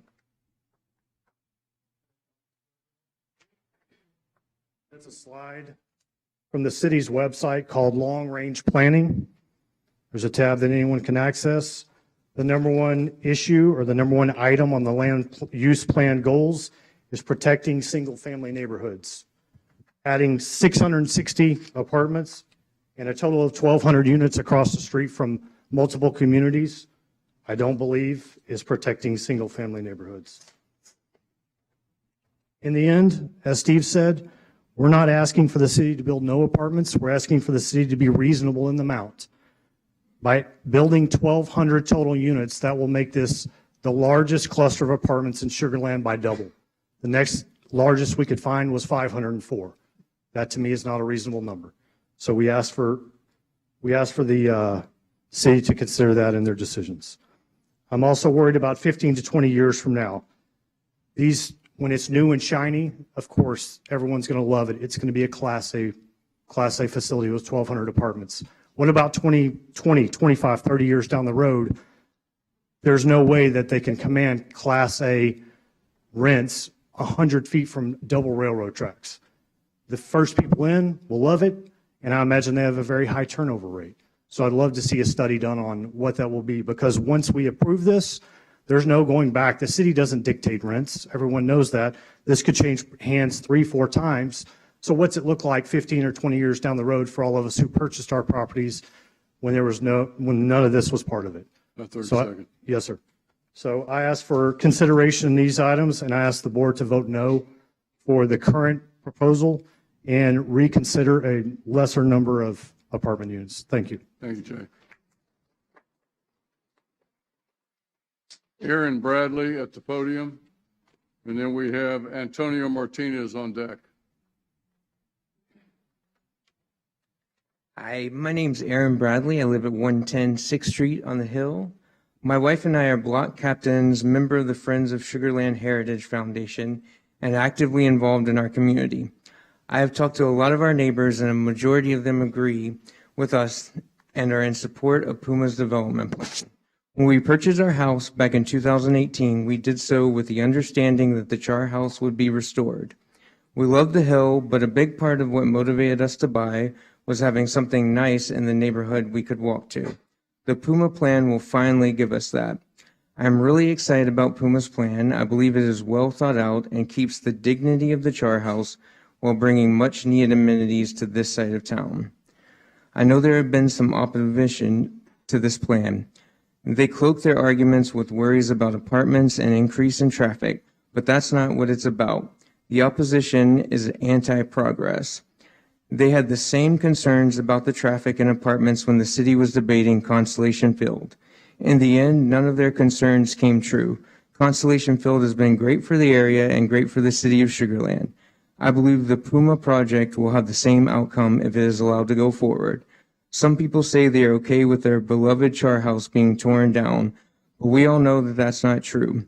If this plan falls apart, those same people will ask why the city has not done anything to save the Char House.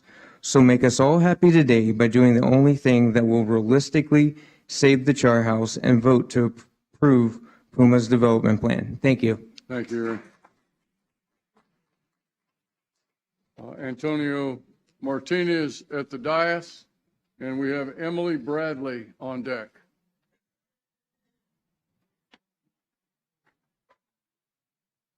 Good evening, Antonio. Good evening. My name is Antonio Martinez, and I'm a resident at 119 Avenue F in Mayfield Park. Good evening, Mayor and City Council members. I thank you for allowing me the opportunity to speak today. I also want to thank you for everything that you do for the city community. I know your duties are oftentimes going unrecognized. I come to you today not only as a resident of Sugar Land, but also as a resident of Mayfield Park.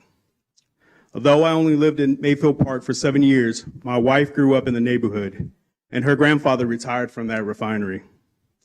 In this short time, I've gained an appreciation for the history of the neighborhood and have witnessed how a community bands together as a family for those in need. Today, I stand in front of you and ask for your support to vote in favor of approving the Puma Development Project. I think everyone in the room can agree that we want the Char House to remain standing. A vote yes today is the only option at this very moment to extend the life. Yes, I've heard the rumors and the swirling clouds of misinformation. However, here are the key things to think about. Will this project help preserve Sugar Land's history and the reason for which it was founded? Yes. Will this project assist in further advancing Sugar Land's economic growth? Yes. The project is for the next generation of Sugar Landers. Also in question is the traffic. The reality is those feasibility studies are still yet to be determined. The same fear tactic was whispered back when the ballpark was being discussed. I'll be honest, I too was concerned. However, I've seen little to no change in the traffic, and I've enjoyed many games at the ballpark. The reality is this: I have faith in council that nothing will be built without going through the proper phases of design. And quite frankly, I trust those much smarter than I to create the best workable formula possible. And I also trust in my council to make the best decision today to help carry us on to the next phase of upward growth.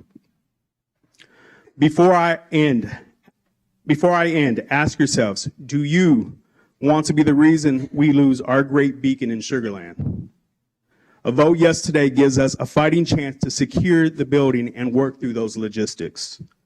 This development makes economic dollars and cents. My wife today literally walked 75 yards from her office to attend tonight. After this meeting, we're grabbing dinner in the square. The key word is convenience. I want this in my backyard. Let's work, live, eat, and play together in Sugar Land's historic district. Vote yes. Thank you for your time. Thank you, Antonio. Thank you. We've got Emily Bradley at the podium, and we have Sridhar Allure on deck. Hi, my name is Emily Bradley. I live at 110 6th Street on the Hill. Thank you for having me here tonight. You'll forgive me for reading off my phone because public speaking is not what anyone wants to do. I want to thank you for taking the time to hear all of our comments. Since we moved from Pearland about 5 years ago, we've been so impressed with the city of Sugar Land and the way that you guys have engaged with the community about zoning restrictions on the Hill and other, events that affect us. And I've just been really impressed with the way that you do receive feedback and also make changes based on it. I'm here to represent myself and also other young families that I think are really excited about the development. I understand you could say, why aren't they here tonight? We are working professionals and parents of young children, and so I think there is a difference in the way that my generation interacts with the civic process. We may not be as vocal or as informed about what is going on, but I think that this development would be an excellent benefit for young families in Sugar Land and something that we would all enjoy. Like I said, we have moved to the Hill. We're very involved in the community. We love our historic neighborhood, and the idea of preserving the Char House is important to us. We believe that the Puma development is really appealing and has a lot of the things that we would like to see and that people of our generation would like to see in the area. And as other people have mentioned, there's not currently a lot of restaurants and retail and new economic investment north of 90. So that's something that we would like to see, because we know that in any city, you're either moving forward or going backwards. There is no standing still. And so the city of Sugar Land cannot serve as a time capsule for people who would like to view it as a relic of the past. And the great thing about this development is that we get to embrace the city that we love and our history in the Char House, but reimagine it in a new way that meets the modern demands of both the city and its residents. I would say that this seems to be the only viable option at this time. We have waited years for there to be progress on the development, so we are excited about that. We do believe that this is a good development, that the compromises are reasonable. I know that it is phase 0 and that there will be time for public comments and traffic studies. But if you vote no tonight, the process ends, and with it, the last best hope of restoring the Char House dies. I believe that continuing this process is the best decision for our history, our future, our city, and our neighborhood. Please don't let us down. We're counting on you. Thank you. Thank you, Emily. Vote, please. Sridhar Allure, I'm not pronouncing it right. 4519 Wentworth Avenue. 4519 Wentworth. Okay. How about Jennifer Kusich? On deck will be Michelle Bowen. Welcome, Jennifer. Hey, Mayor. My name is Jennifer Boehm-Kudzik, and I live at 327 Lakeview Drive. Good evening, Mayor and council members. Thank you for giving me this opportunity to speak before you. I'm not going to give you a bunch of numbers or percentages on traffic and noise, but I'm going to give you a personal account of why I think the Char House, Water Tower, Mayfield Park, and the Hill are worth saving and preserving. I ask that you all listen without bias and then make an informed decision that will affect the face of my community and our community of Sugar Land proper for many, many years to come. I'm a 4th generation Sugar Lander. I'm an Imperial Sugar kid. I lived on Main Street and survived. I lived on 2nd Street, and I now live on Lakeview. My parents owned property on 2nd Street, and they owned a 411 Lakeview Drive. My dad bought that in 1961 for $5,000, by the way. I am a descendant of F.H. and Basha Brock. The Brock family came to Sugar Land around 1928. He went to work at Imperial Sugar at the age of 59 and retired in 1963 at the age of 86. My grandfather Boehm worked at Imperial for many years, as did many great uncles, aunts, and cousins. My grandmother, known to many in the community as Mimi, lived on 6th Street and on Lakeview until a stroke. She spent the next 20 plus years of her life at Autumn Hills in Sugar Land until leaving her beloved Sugar Land peacefully at the age of 103. My father graduated from Sugar Land High School, played football with the great Kenneth Hall, worked at Imperial Sugar for 48 years. He was the last Imperial Sugar employee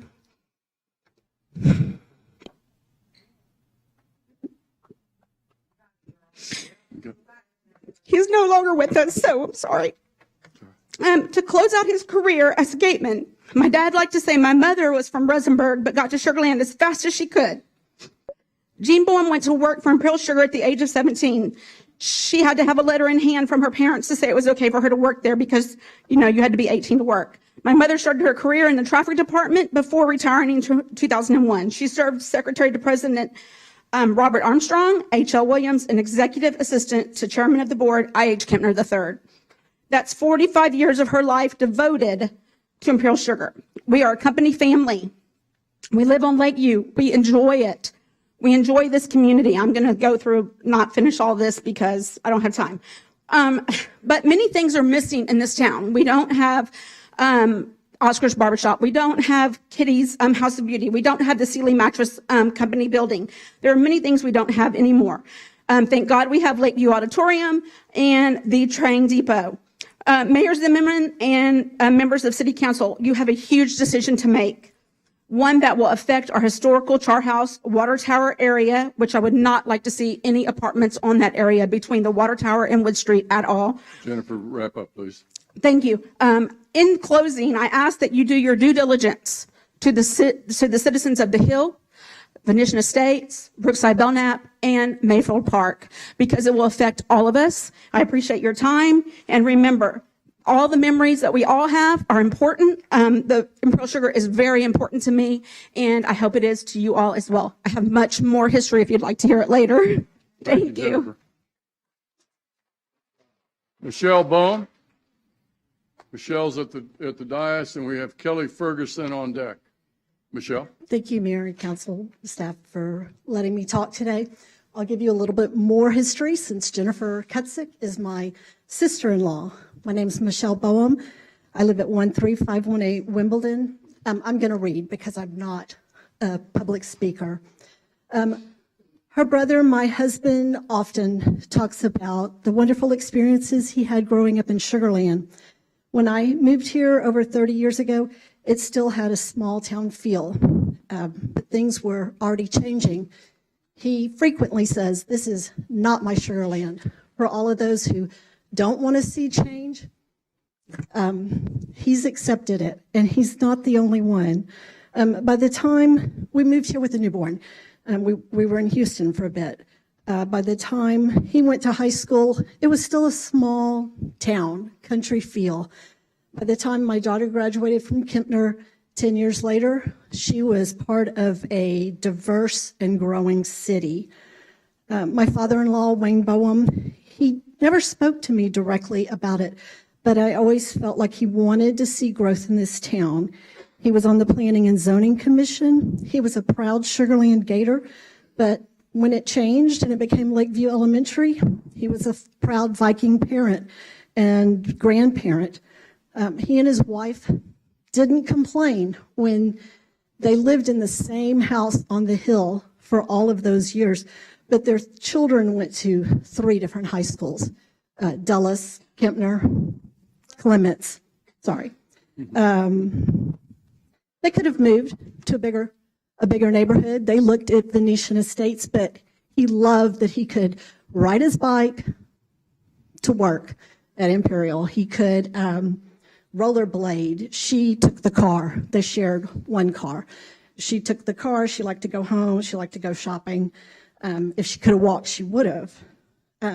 They were good friends with Buddy Blair, who longtime resident, and he promoted diversity in the city. That's what they were about. They wanted to see new people. What if those previous generations had discouraged growth? Where would most of the people in this room be tonight? Not here. I would. They wouldn't. I think that he would want to see my grandbabies live in Sugar Land, their 6th generation in this town. I think that he would want to see the same things that he saw, the ability to ride to work, working with friends and neighbors close by. I just want to I had a lot more, but I very quickly want to say, I read an article last week about Imperial's biggest competitor, and I don't know, those of you have seen it, but Domino Sugar, they've been through the same fight. They displaced their citizens. They ended up with a building that couldn't be restored the way they wanted it, so they've built a glass tower inside of the building, way taller than the building, and it's surrounded by apartments. Change is going to happen. I just hope that you do it in a way that honors all the residents. Thank you, Michelle. Kelly Ferguson. And on deck, we have Ed Kroner on Tuscany. Okay, thank you. My name is Kelly Ferguson, 718 Santa Maria and Venetian Estates. Please vote no to the 600 additional multifamily units in the GDP amendment. As background, I've been a real estate professional for about 20 years before beginning my brokerage and investment business here in Sugar Land. I worked on Wall Street for an investment bank as an analyst with their real estate investment group. So I understand that the city has a land use vision guide to guide the development and redevelopment of the city through the regional and neighborhood activity centers, through which the city will respond to long-term shifts in market and demographic trends. I applaud this and I'm proud of this, and I thank you for your leadership through this. But as we enter a new era of redevelopment, it's critical that we abide by the strict, proactive, responsible development practices that have made our city an exceptional place to live and a model for cities around the country. This is why we are exceptional and successful. Please don't deviate from the established course through which this city was developed. The proposed increase in multifamily housing represents an extreme variance from the city's proven track record. While our objectives as a city have evolved and adapted to long-term trends, our adherence to strict due diligence is more important than ever. We must require more upfront studies before approving unprecedented multifamily density that will change the city for generations to come. The studies can be completed now upfront based on the number of the proposed apartments, even before we know their exact location. A traffic impact analysis now at ground zero represents a most basic step in real estate development. It's not only appropriate, it's necessary at this GDP level, as well as in the phases 1 through 4. Approval of 1,200 units in this rack up front without this basic due diligence would be nothing short of reckless. It would be a deviation from the city's planning history, basic development principles, and your constituents' demands. The approval process here is upside down in this amendment. Why force the city right now to prematurely approve 600 additional units when, as planning stated, the developer will have the opportunity to come back to the table and request amendments and request additional apartments as planning proceeds? About 30 seconds. Overall, our community and I are very excited about Puma and their development, but before we can support them, we first must have assurance that the multifamily component is responsibly, appropriately designated. Please table this amendment until we can achieve this assurance. Even if Puma walks and we lose the redevelopment of the Char House, this is the right decision. It's the responsible decision. I've heard it said that we need to trust the city and that our concerns will be heard in the future phases. But we don't want to promise that we can trust you or your unknown successors in the years to come. We want to trust you now. So at the risk of losing the Char House redevelopment, please table this amendment until proper due diligence is complete. Thanks, John.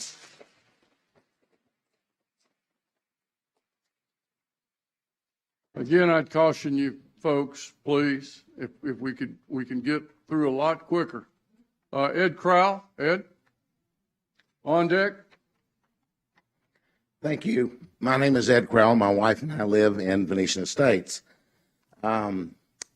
Brookside, Belknap, Venetian, the Orchard, Sugar Mill, the Hill, Mayfield.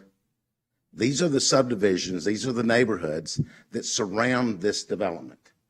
And in our minds, that they should have a slightly louder voice or a different kind of consideration, because what you decide tonight will impact them directly, daily.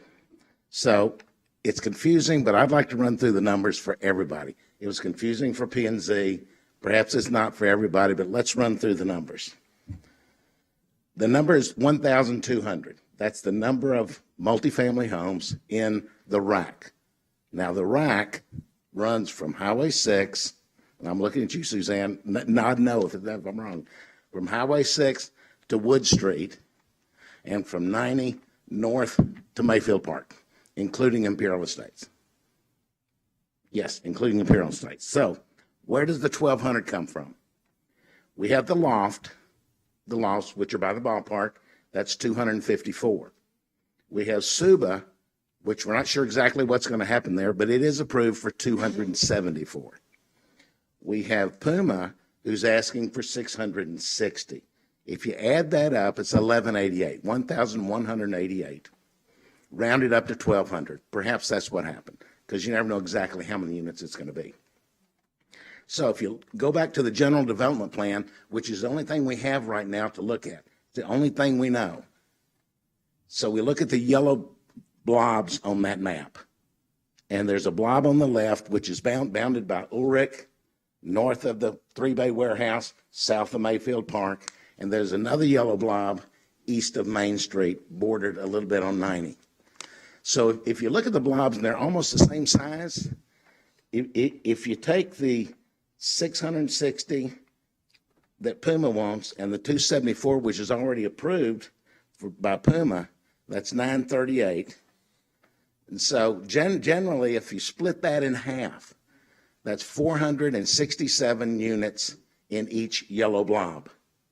So if you lived in that area and traversed daily, ingress, egress, in and out, traffic, whatever else happens, that's 467 units times 2 times 2. In and out every day. The story goes on. Thank you for your time. Thank you. Amen O'Neill is at the dais, and we've got Paul Lovelace on deck.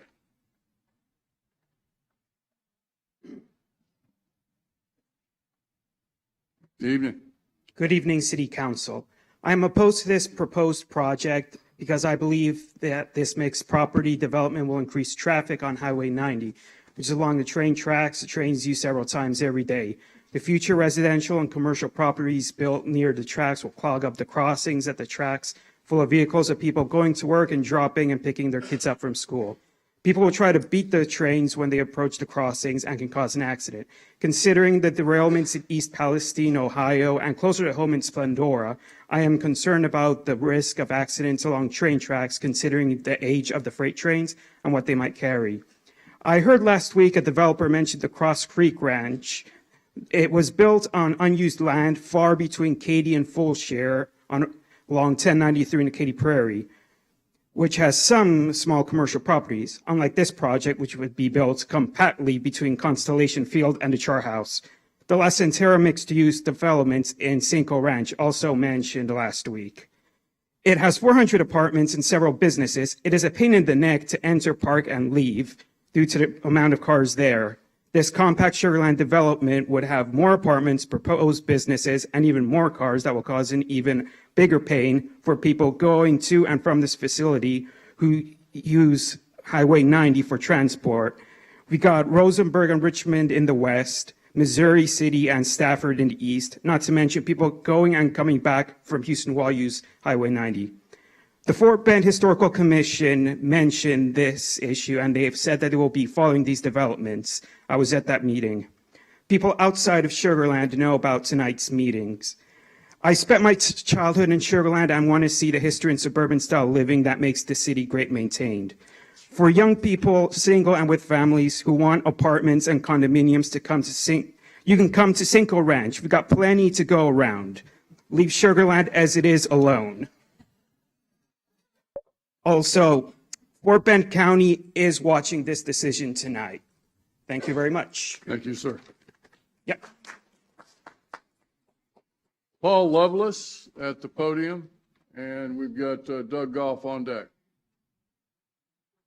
Good evening, Paul. I apologize, Mr. Zimmerman. I'm not much of a speaker, and I just had 3 root canals about 4 hours ago. God bless but you. My mind got changed. I don't know if anybody knew what Sugarland had done for everybody. Santa Ana crossed the Brazos, and they cut the ferry. The only reason Santa Ana didn't burn Sugarland, his prime desire was to burn. He hated the sugar foundry. He went north and burned one off of Westheimer. All right, Terry, Rangers built a group of cavalry and defeated the Yankees from burning Sugarland. But that's beside the point. The flood of the Brazos helped Santa Ana, prevented him from going any further. But it goes down almost to the city limits of Sugarland, the high water, and that's how the ferries used to go from Waco down here. Well, I was in Sugarland. I was a 7 or 8 year old when Carter came through. And so Belknap, Brookside,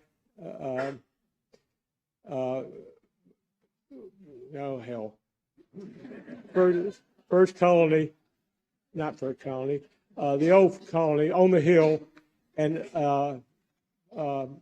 Venice Estates were the only three had never been flooded in 100 years. Yet we're paying a drainage fee now on the water bill. But my job was to ride my bicycle past the guy that Channel 2 commentator that was responsible for Carla coming in. And all the people working at the sugar refinery parked across the street at the store because they all got flooded. The water was chest deep on the other side of the track. So that would be a major thing for anybody to deal with, because I know it goes 40, acres back in there. And that's where I shot all the dinosaurs with my BB gun, so I'm well familiar with it. Got about a minute left, Paul. There's we only have one lot in Belknap Birchside that's not top of Phoenix. But the other side of the track's a different story.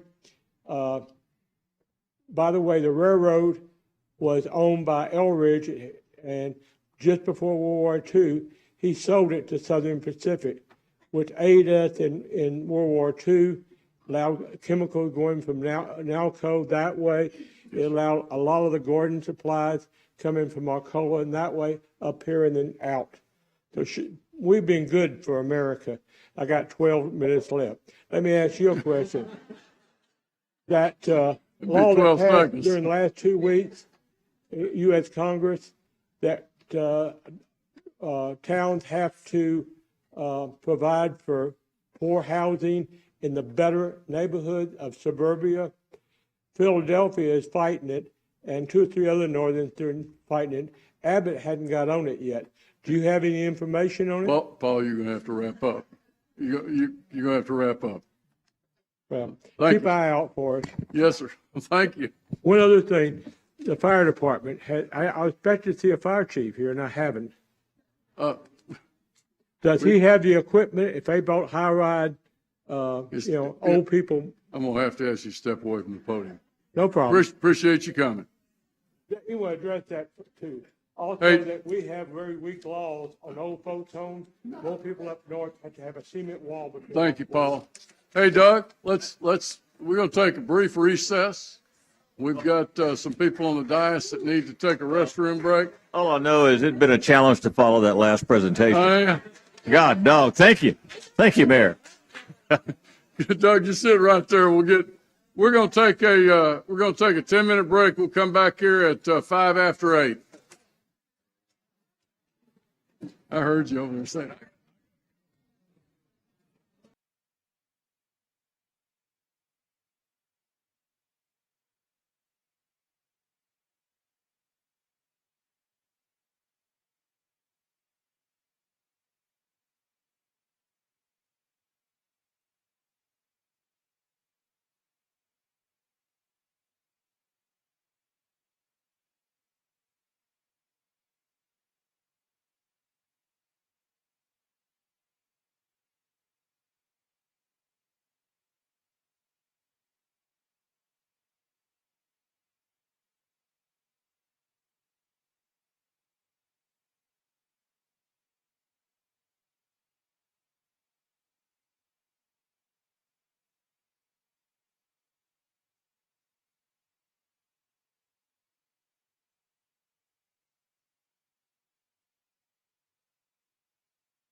Our first guest is Doug Goff. Doug, come on up to the podium. On deck is Jack Knuppel. Jack, I saw Jack earlier. There he is. He's back there in the back. Hey, Jack. Mr. Mayor, council members, and city staff, really appreciate this opportunity. I will be brief. There's really 3 points I would like to make. First off, in a previous life, I was president of Johnson Development. We built large-scale master plan communities with mixed use throughout Fort Bend County. And in my experience, I know and believe that Mark Tune and Puma Development are quite capable of putting together the kind of property that is going to make the city proud. A high-quality mixed-use development that everyone will be able to experience and enjoy. Secondly, in our experience, we have put literally thousands of multifamily units in the highest neighborhoods or highest end neighborhoods in Sienna Plantation, Riverstone, Harvest Green, and Cross Creek Ranch. And in no case have they ever impacted the property values of for sale housing. We have found ways to manage the traffic issues as it relates to this. And my point being is that with all of your requirements, this is going to be a high-end design. It will be targeted for, as it's been said before, those individuals who can pay the kind of rent that it takes to make this thing work. And then third, knowing the economics of this deal and knowing that we're only at ground zero at this point, and you really haven't ended up technically approving so much of what's yet to be determined, whether it be land plan and units and locations and all the rest of it, I think we have to approve this tonight. If not, it's over, because no one else will follow Mark Tune, and if he gets rejected, because everybody knows what it takes to make this work, and it's a difficult financial model. And if we need to go to the next step and negotiate all the rest of the details. I request that you approve this thing tonight. Thank you. Thank you, Doug. Jack, you're at the podium, and then we've got Judy Days on deck.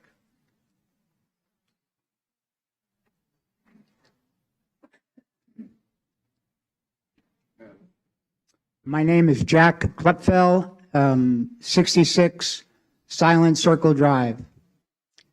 My wife and I own a home on Silent Circle Drive, which, like a lot of the other communities represented tonight, have a big stake in this, because we are within Imperial District Redevelopment Zone. We are in the Imperial area. When we bought our house some 8 years ago, we, like most of the other residents of Imperial, did it with the expectation, anticipation, and in some respects, implied promise that the Imperial marketplace would become a reality. In fact, I haven't met any resident in Imperial who doesn't have the same view. And here we are, over 8 years later, and as you know, there's been many, many steps down the aisle, but no wedding. We have nothing so far. This seems to be the first real opportunity with a real plan. And as Doug just said, it is step zero. We still haven't gotten to step one yet, but we're not going to get there unless you approve this first step.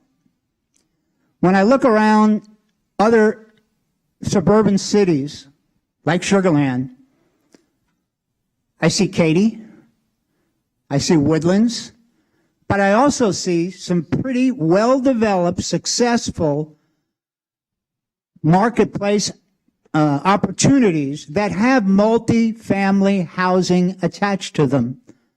And they're doing real well. And then I look at Sugar Land and say, how come we can't do it? So I say this one thing.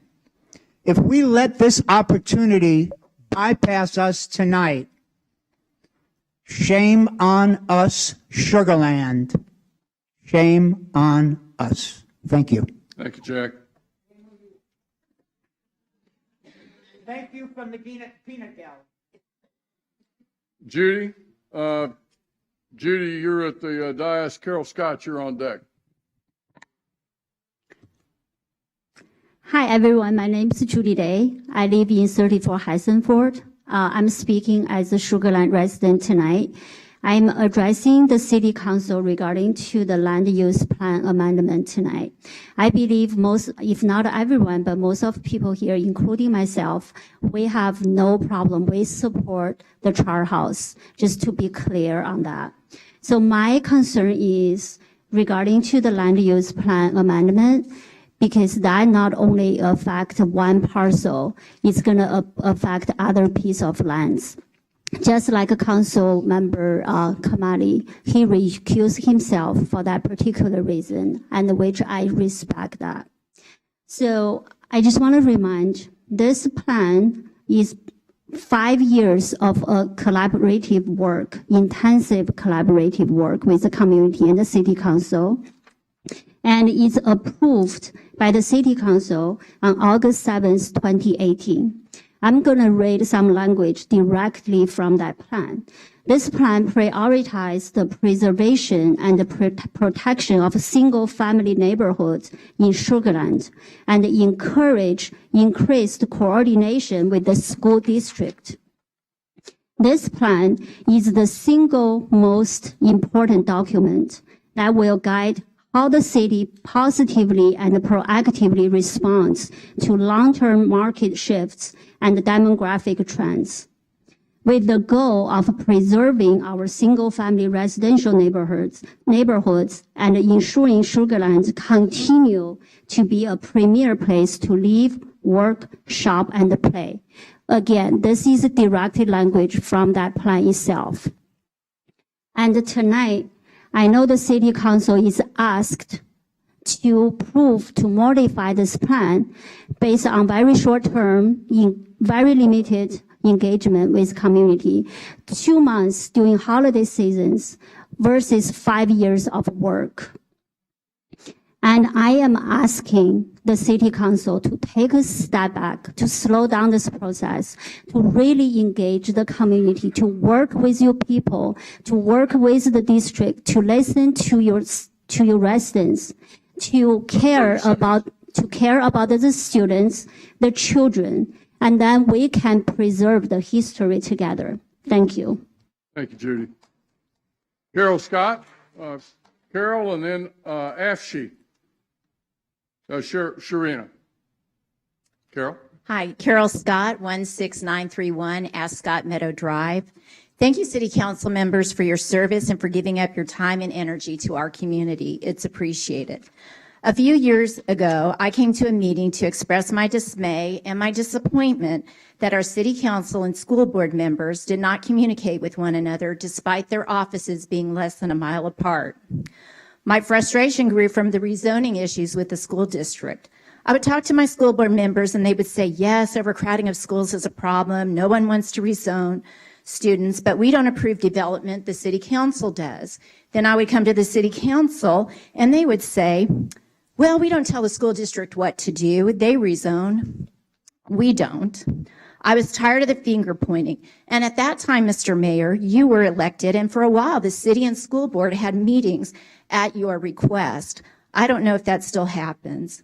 When you allow subdivisions or apartments to be built, it creates overcrowding in our schools. Children who have grown up with one another are suddenly separated and sent to different schools. The zoning wars begin. Parents buy different colored t-shirts, make signs, and scream at the meetings. Children speak at the school board about how devastated they are by getting rezoned. Once you build apartments at Imperial Historic District, the schools will be impacted.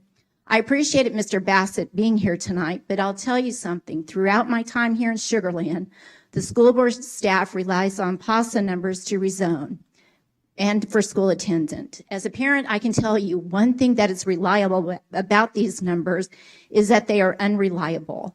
For example, when my children attended high school, according to the staff, it was scheduled to have less students due to families aging out. That never happened. Their high school remains at capacity or over capacity.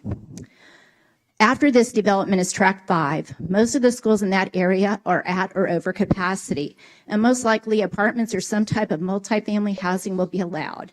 Will we go back to the overcrowded scenario of a few years ago when students moving into the school district could not go to the school across the street from them due to overcrowding, but were bused to another school that was not overcrowded? The school board is getting ready to ask for a $1.2 to a $1.4 billion bond. What will happen when the schools become overcrowded again? Specifically, let's look at Clements High School, which is included in the bond. If the bond passes, it will be rebuilt, but with not many more seats. Do our students continue to use the 3 to 4 decade-old T-shacks that are held together merely by memory and not sit inside the school? Does our feeder pattern get rezoned?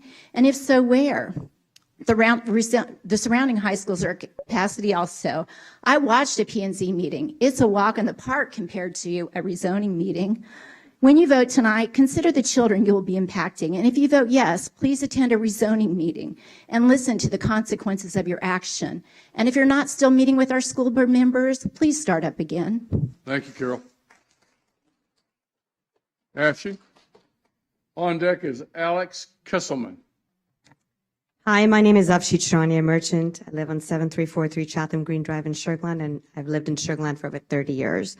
So just a quick walk down memory lane. In 2015 and 2016, residents opposed the proposal of 900 apartments in Telfair South Tract next to Smart Financial, so much so that it had become an integral and part and cornerstone of the mayoral election in 2016, where no one was asking about the candidate's qualifications, but really, well, are you for or against the high-density apartments?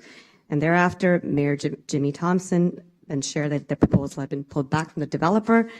And thereafter, the Land Use Committee went to work to complete the update to the land use plan to avoid what we're facing today.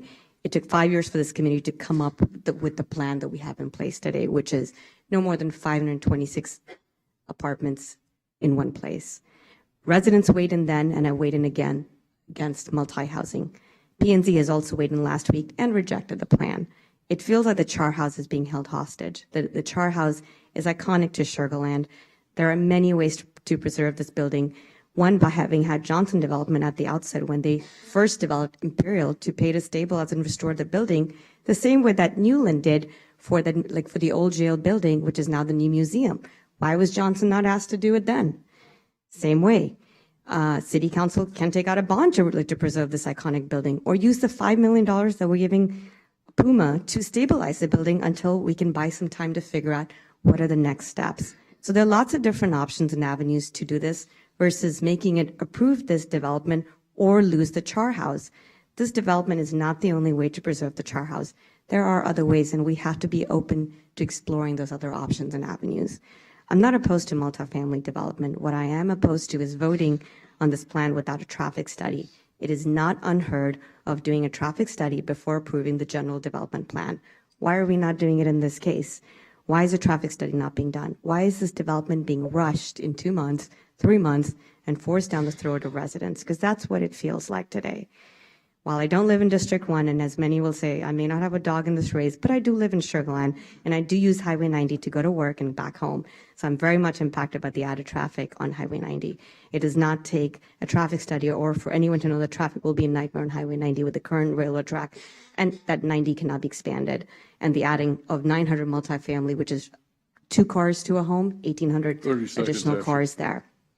So voting on amending the land use plan sets a precedence for the same to happen in other regional activity centers, as and when the city so desires to do so, and to satisfy Puma's requirements today and tomorrow another developers in another tract of land. Land use plan was put together with community input and then approved by P&Z and then City Council. It should not be changed by City Council unilaterally. Thank you. Thank you, Esther. Alex Kisselman, Ron Ely on deck. Good evening, Alex. Good evening. My name is Alex Kesselman. I live in Sugar Lakes, 426 Brook Shore Court. And thank you for giving me the opportunity, Mayor Zimmerman and members of the council. And due to the time constraint, I have to refer to my notes. I would like to reemphasize that packing such a large number of people, which amount to about 2,000 vehicles into area regress is restricted by railroad tracks would make it impossible commute. This high density, as it was mentioned, I need to re-emphasize this, I repeat that this high density would be detrimental to the way of life in long-standing community. It is not feasible that we can say that 100% accuracy without having a feasibility of traffic study, as it was mentioned numerous times. The original 2018 land use plan developed after many months of meeting and discussions reflects the need for the community, and the addition of 660 apartments seems to be a pretty bad idea. The possible outcome of this bad idea will be empty apartments that will force Sugar Land management to issue bonds and increase the taxes on every citizen of Sugar Land and convert them into Chapter 8 low-income housing that will change the city of Sugar Land as a community forever. Therefore, reflecting the majority of comments, we oppose the proposed redevelopment plan. In November 2006, Travis Stone, Senior Vice President with developer of Telfair, announced plans to restore the 40,000 square foot prison building into a total piece of development. And the building had been vacant for decades. Today it houses the Museum of Natural Science. Mayor Wallace worked to bring the vision to fruition. It's time to save Imperial using the same collaborative efforts. It is the example of city staff would be promoting instead of promoting Puma developer that built, to my knowledge, not so many developments. Quoting Mayor Zimmerman, this project is absolutely about the citizens of Sugar Land want and not what council wants. We hope that council will listen to the citizen of Sugar Land. Thank you again for giving me the opportunity, and I ask the board to vote no. Thank you, Alex. Thank you. Ron Ely at the podium, and Pavan Lal on deck. Good afternoon. Good evening. Council. I came here tonight very much opposed of this proposition. But after sitting here listening to a number of speakers, more information has been shared than the slides that the city presented. And in truth, the slides were more confusing than anything. Because as a young man, as the gentleman got up and said that part of this has already been, that 1,200 number includes things that have already been done. You know, for me, I live at 1415 Meadow Hill, which is First Colony. And coming off of Brooks, sometimes people keep straight across on First Colony. For me, it was a traffic issue. For me, it was a tax issue. For me, it was a increase in school population issue. So when I looked at those things, it bothered me. But if we're talking existing and adding two existing footprints, that changed the dynamic of this development, for me at least. What I'd like for the council to consider, we've already obligated $5 million toward this. I don't feel that it is in the best interest of the community for Puma to do any of the studies. I think those studies should be done independently of Puma. That way, the integrity of the study for the community could be unquestioned. What we get from an impact study, economic study, traffic study, all of those things would be, the integrity of it would be sound, and we can move forward based on the data that we received from that. We all understand that development is important. We understand that growth, change, all of those things are important. But I mind you, growth, change, those are relative words. And change is not always good. Growth is not always good. So we have to look at it from a standpoint of what the future holds. What if we have an economic shift? What if Sugar Land is no longer this viable economic area that we currently live in? I moved my family here from New Orleans. My daughter was in her senior year at Sacred Heart.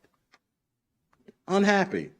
But we moved because the environment here was so much better that her senior year, after she graduated, she said, "Thanks, Dad. I had a wonderful time at Fort Bend Christian Academy," by the way. Yeah. Thank you, Ron. Pavan? Good evening, everybody. Thank you, Mayor Joe, and everybody else. My name is Pavan. I'm at 2710 Century Oakway, which is really known as the Avalon at Telfair in this community. I've been a resident in that community since it was built, and before that, almost 8 years, I was just behind Kroger on Sweetwater. So I've been a Sugar Land resident since 2007, raised two beautiful kids.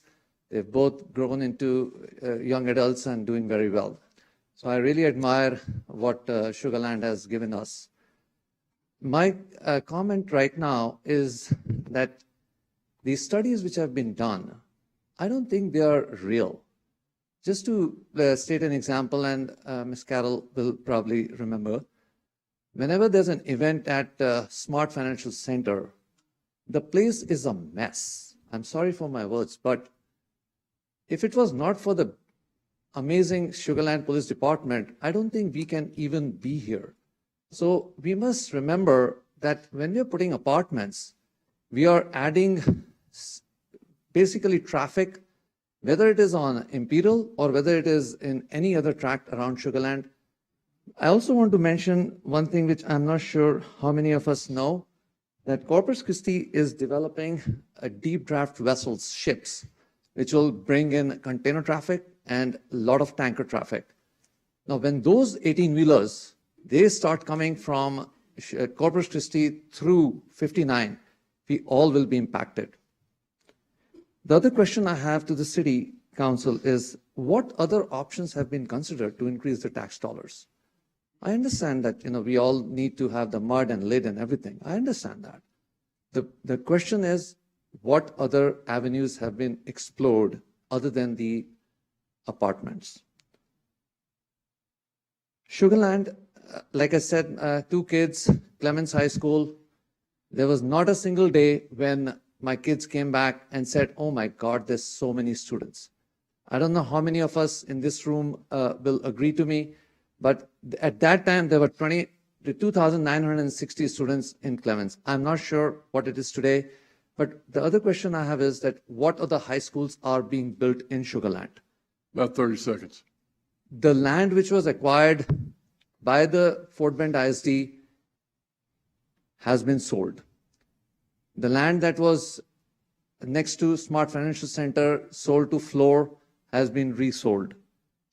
We really need the council members to really consider what I'm talking about today. 3 minutes is not enough for my speech, so please do not allow the apartments to come in. Thank you. Thank you. We've gone through all the requests. Is there anyone else that would like to speak on this particular item?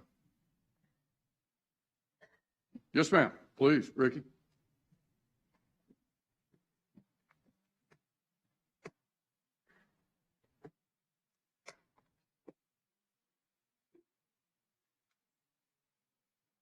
Welcome.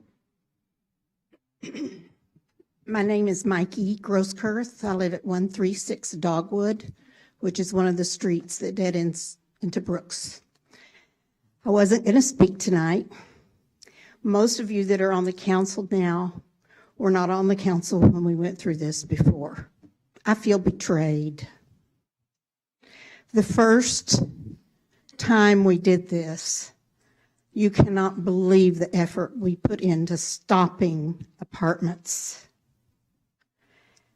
We spoke with council members more than once. We canvassed our neighborhoods with petitions. This place was full. We also went till midnight. One person voted in favor. And we had a multitude of people that were against. There was a decision made to limit the number of apartments and to do things like, say, the ones over by the Constellation Field had to be a certain percentage full before they could start on another set. There were things in place that helped us feel a little better about it. But this is not new, this feeling of not wanting that small, compact area to be filled with apartments. My street, Brooks, is more and more crowded every day, every week. It's difficult to get out of my street at some times of the day, which, that's okay. I don't mind. I've gotten used to it. But we don't need all that activity going on over there in the way of apartments. I don't mind the development. I feel like it would be more of a evening kind of situation, and I do know Sugar Land Police would help us out. But I do feel betrayed because once upon a time, they assured us that there would not be any more apartments than what I assume the 2018 plan was. So I would like to say, please do not betray all of the people that once worked so hard to let all of you know that we are not in favor of this. And not because we don't want apartments even. It's just not practical to have that many people in that small of an area 20 seconds. that is already so congested. Thank you. Thank you, Maggie. Is there anyone else that would like to speak? Go ahead, sir. Name and your address, please. Matthew Brown, 2319 Squire Dobbins Drive, Precinct 3016.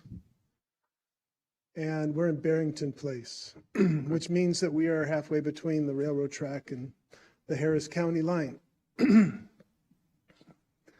My point is simple, that apartment tenants are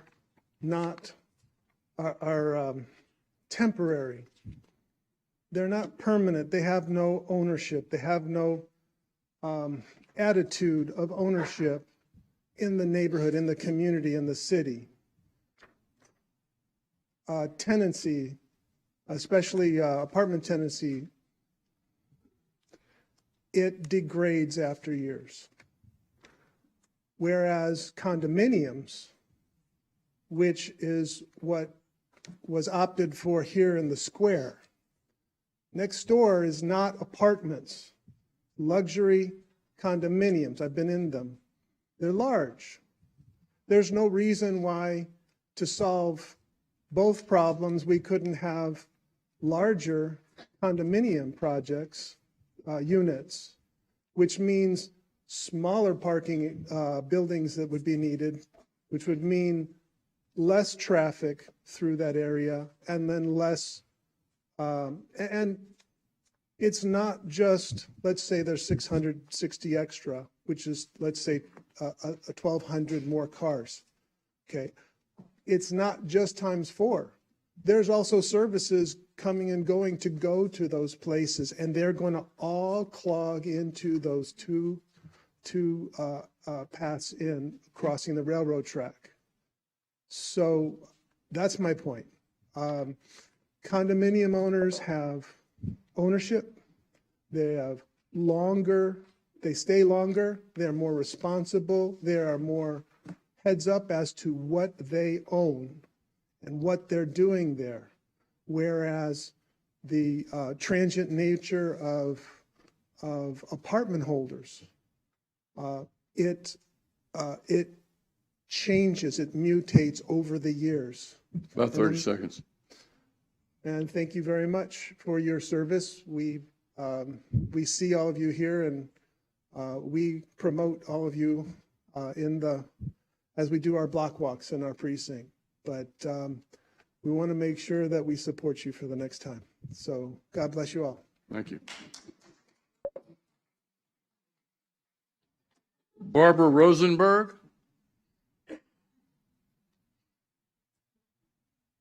Good evening, Barbara. Good evening. I wasn't going to talk either. Just a few points that perhaps have not been covered. I believe that the longtime taxpayers perhaps do need to be listened to. Been here since 1975, and yeah, the hair is really gray. But I do want to remind you that at the Planning and Zoning Commission meeting, it failed. And I want to remind you that you hear the developers even say, this is a complex project. That's a red flag, isn't it?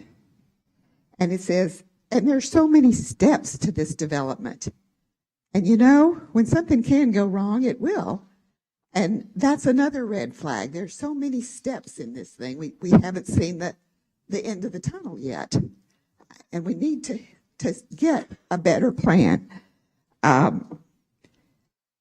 Thirdly, nobody has mentioned that most projects this big have to do some research from the Historical Commission, and we haven't done any archaeological research. And I don't know if you realize that low water crossing at the sugar mill was an ancient site of the paths of many Native Americans. That was where they crossed the river because they could, because it was low. And that archaeological study has not ever been done, according to the president of the county historical organization. Another point is the porosity of the ground for flooding. When you change the footprint, and as a member of the staff of the city said, you really want about 65% coverage, and that should be about what your limit is. Well, this sure sounds like it's going over more than that, but flooding is becoming more of a problem with our subsidence. And the bottom line is we do need to do more diligence. I do want to have one question you might want to answer for everyone. Who actually owns the property now? Is it the sugar company? Or is it the city? And who is responsible for putting up the cross that seems to be a little insensitive to an area that is proud of its diversity? About 20 seconds. That's all. Thank you. Thank you.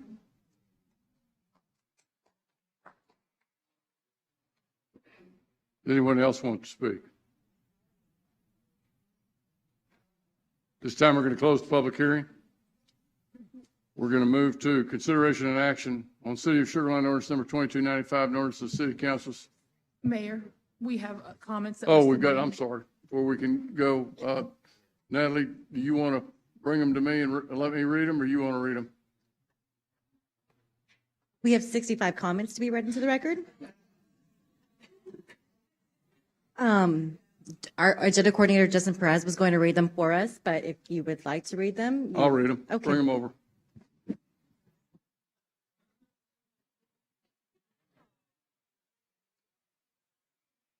Well, I'm going to look at it that way. Meredith.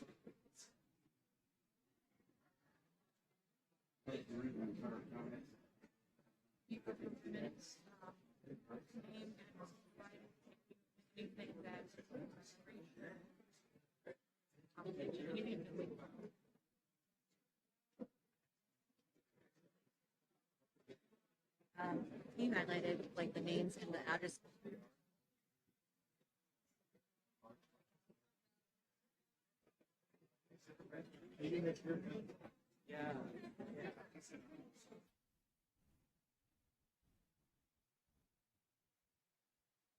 All right, here we go.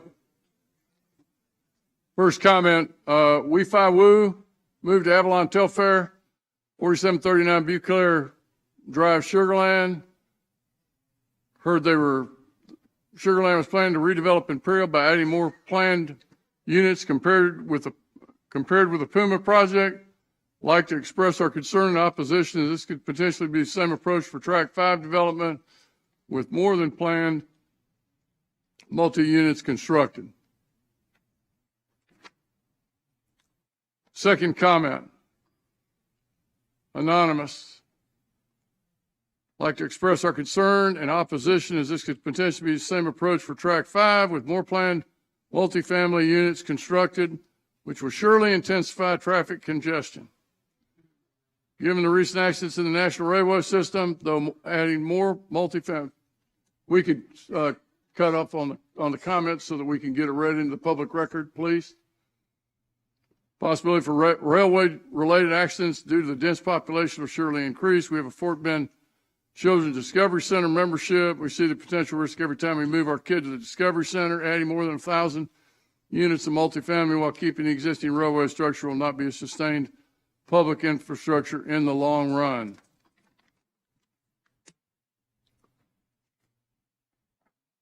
KFU 1103 Pennyworth Drive, moved to Sugar Land, enjoy the suburban living, family-friendly environment. I've been paying high property tax in Fort Bend County for more than 10 years to ensure we enjoy ample living spaces and my kids access to high-quality education. I believe most homeowners move to Sugar Land for the same reason. I'd like, yes, please vote no. 934 could turn into high-density three-bedroom apartments sitting next to the railway and a chemical plant. No way it would become a luxury apartment that people are willing to pay high rent. Imagine the lofts next to Constellation Field is only 254. This is proposed at 934 units, almost 4 times that number. Billy Atkinson, 2111 Ellicott Way. Billy Atkinson, longtime resident of Sugar Land, homeowner, Sugar Land, lifetime Fort Bend County, graduated Sugar Land 101, and have served several years on the 4B Council. I'm 72 and have witnessed the life cycle of apartment projects in many cities. Proposal for the allowance of apartment projects in Sugar Land, which is now focused on the Imperial Charhouse area, is indeed concerning to me as a citizen. I'm sure many others who may or may not be present today. We had formal discussions about such apartment-laden develops either directly or indirectly through mayoral and city council elections. Moreover, our city has adopted strategies and land use plans over multiple years which are opposed to such development changes. Perhaps the economics of such development have changed, or our elected officials have changed. In any case, same elements concern citizenry as the long-term economic costs have not changed. Although I cannot attend today, I oppose the proposal to develop apartment projects of any side. Also, once the can is open, it cannot be closed. The incremental costs of the city are manifest in added infrastructure build and maintenance throughout the life of the apartment projects, which is effectively forever fresh water, water treatment, drainage, traffic infrastructure, fire, EMS, police, crime, animal control, all will be impacted, not just in building, but in maintenance long term. Sure, bond issues can be considered, which will be repaid by added fees and property taxes from such developments, as well as overly optimistic projected sales taxes by inhabitants. Developers, investors are here and omnipresent today, simply will not be here tomorrow. Their influence cannot be visualized here in 15 to 30, 20 years. The life cycle of apartment projects must at least be studied by independent, objectively secured, selected contemporary studies, which I am confident will display the relevant costs and other considerations. Such a report is only as good as the questions to be addressed, together with its complete independence from all investor and developer influence. I've seen no such objective studies. As a recall from Sugar Land 101, the highest crimes in Sugar Land are around the northwest side, generally north of Constellation Field. In closing, there are hundreds of acres of apartment developments going in and around communities around us. Why do we need such in the middle of a landlocked city whose quality of life and economic strength serve us well? I applaud our leaders past and present for the wonderful city we have with excellent infrastructure, low crime, and open families, open space for 30 families. seconds. Families to live and thrive. Why now take the little land we have and plug it in for development? Got it. Thank you. Thank you, Natalie. Zao DQ, 2635 Oakland Drive.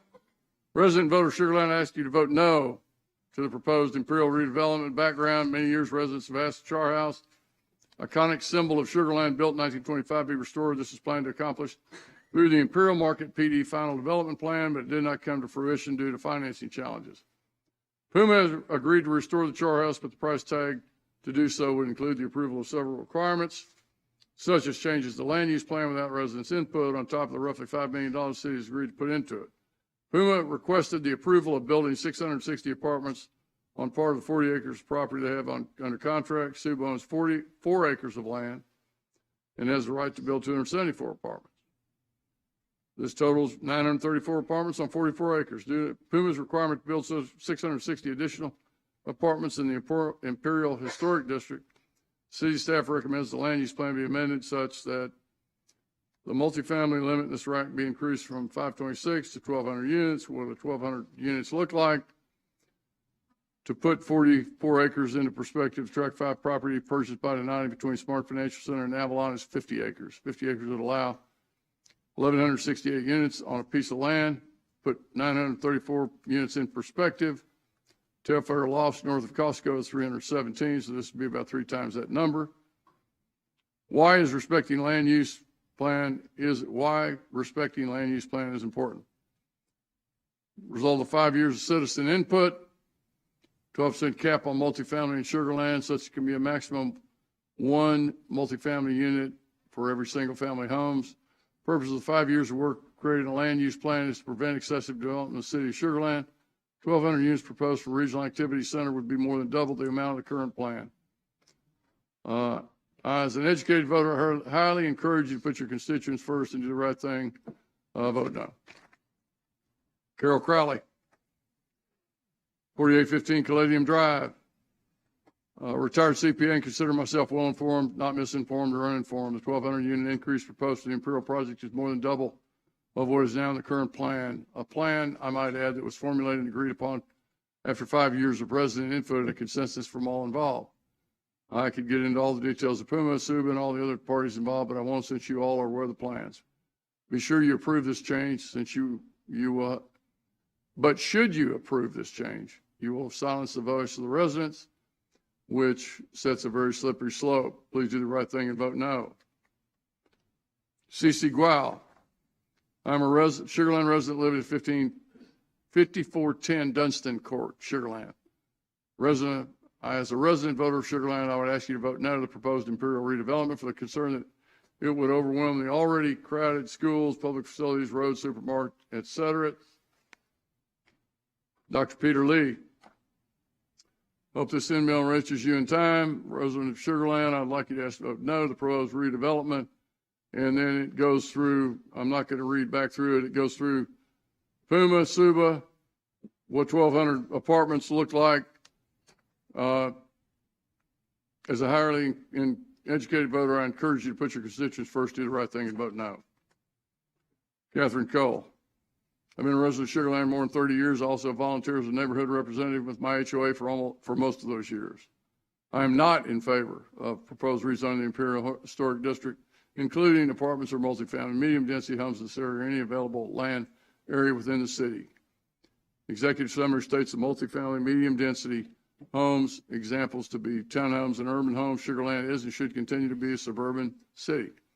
Urban areas have a bigger population density, congested with more people. Addition of 934 apartments on only 44 acres, along with the townhouses and urban homes in Sugar Land, I do not want to see. Luke Caden. I think it'd be foolish and short-sighted to not move forward with a Puma development proposition. I love the city and want the best for it. Like many of you, I grew up here. I work here, I live here. I'm very much in support of Puma's ideas and have seen a final plan. This could breathe life into the heart of Sugar Land and could create a great space for everybody in the community to enjoy. With no deal, we'll never know. Luke Caden, 706 Lakeview Drive. Michael Kessie, 1218 Woodhaven Court. I'm in favor of the Char House restoration, not being blackmailed by Puma organization. Not in favor of any apartments being built, period. Nor allowing Suba to build 274 apartments. Traffic already is a nightmare. This would make a bad situation worse. This whole deal stinks from the beginning to end. Let's just say he's voting no. Wing Fu. Council members, good morning. Resident of Sugar Land, I would like to vote no on the proposed redevelopment. Thanks. That's my kind of deal right there. Short and sweet. Here we have Amber Williams, citizen would like a comment to be read. Her address is 5118 Beacon Point. Residents of Sugar Land have been here more than 25 years, very concerned about the outcome of the vote on Imperial redevelopment. Upon learning about redevelopment proposal, I am against the current proposal because my family chose to live in a quiet suburban area like Sugar Land as is. If the proposal is approved, it'll change the dynamics of school attendance, traffic flow, and lead to more crowded schools. Like most of the residents, I moved here for the suburban atmosphere. Vote no. Let's see here. Echo Zhao. Resident Sugar Land, voter Sugar Land, I ask you to vote no on the proposed Imperial redevelopment. Background, it goes through the same thing that we've gone through before. It's a form letter. Vote no. Amber Williams, let me see. John Wang brought to my attention that the land of Imperial is going to be voted on today. A voter living in Sugar Land, address 5011 Briarstone Lane, Sugar Land. Strongly urge you to vote no. Pass this proposal would establish precedent to the use of this land or other land in Sugar Land for building of greater than 1,000 units. We're paying tax to Sugar Land. We have our right to say no to this proposal as it would cause a lot of problems. David Chow, please vote no to the Imperial redevelopment proposal. Please respect the Sugar Land culture and residents' quiet enjoyment of properties. Charles Nielsen, MD, 322 Oyster Creek Drive. Long drawn out process allows all property owners of Sugar Land to ensure that our voice will be heard. Earlier references to those individuals who oppose the large apartment project tied with the Char House have been touted as only 2%. Currently, this does not truly represent the opposition to the project, as last planning and zoning meeting on February 14th clearly demonstrated overwhelming opposition, with about 21 voices opposing and 3 voices in support. Thus, the packed attendees in the audience have roared with applause and supported these opposing comments. Come from all sectors. Sugar Land do not support a large-scale project of apartments being inserted into this unique industrial corridor. There are 4 major concerns. Traffic is already becoming evidence that Highway 90 is the main access into the area. 2 railroad tracks with long, frequent trains passing, affecting both traffic and high level of noise and vibration. Makes no economic sense to put luxury apartments where the northern view will be a decadent, very old community of homes called Mayfair Park. Apparently, these major obstacles do not deter the developer, as there has been an inkling of unconventional supporting investors willing to finance this project, even if it lowers quality from luxury to middle price range. Some conventional investors will likely buy into the scheme. I wonder what unconventional ideas may exist in those willing investors' mind be interested in anyway. We are not opposed to some more apartments, especially since the amount of land available to do is very minimal. But of the 5 available sites, Char House area is the most formidable and unlikely area to succeed without leading to insurmountable problems. If the Sugar Creek apartment project was summarily vetoed by the mayor with only 2 opponents, plus no detractors to overcome, it does not appear that the building of these rack sites is important to the city council. Thus, Char House apartments are the only untenable site to choose. That's a no.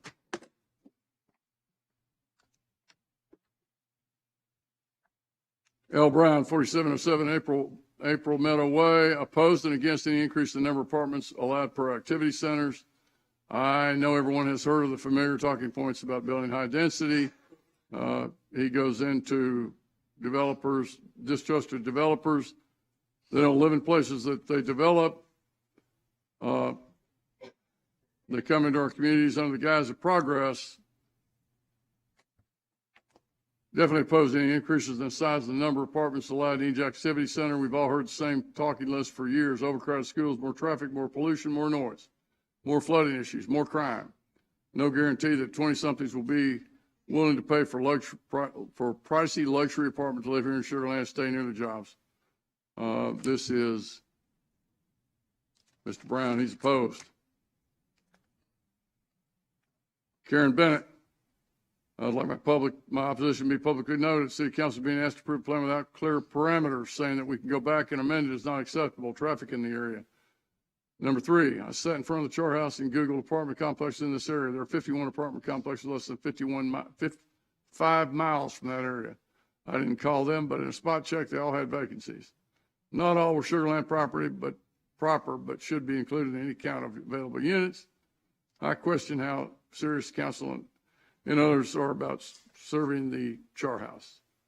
Karen Bennett, Ragus Lake Drive. This is from Lyndon Wong in Telfair. Opposed to change in zoning as the density be too high for the area. Charles not she used pond to meet the needs of Puma.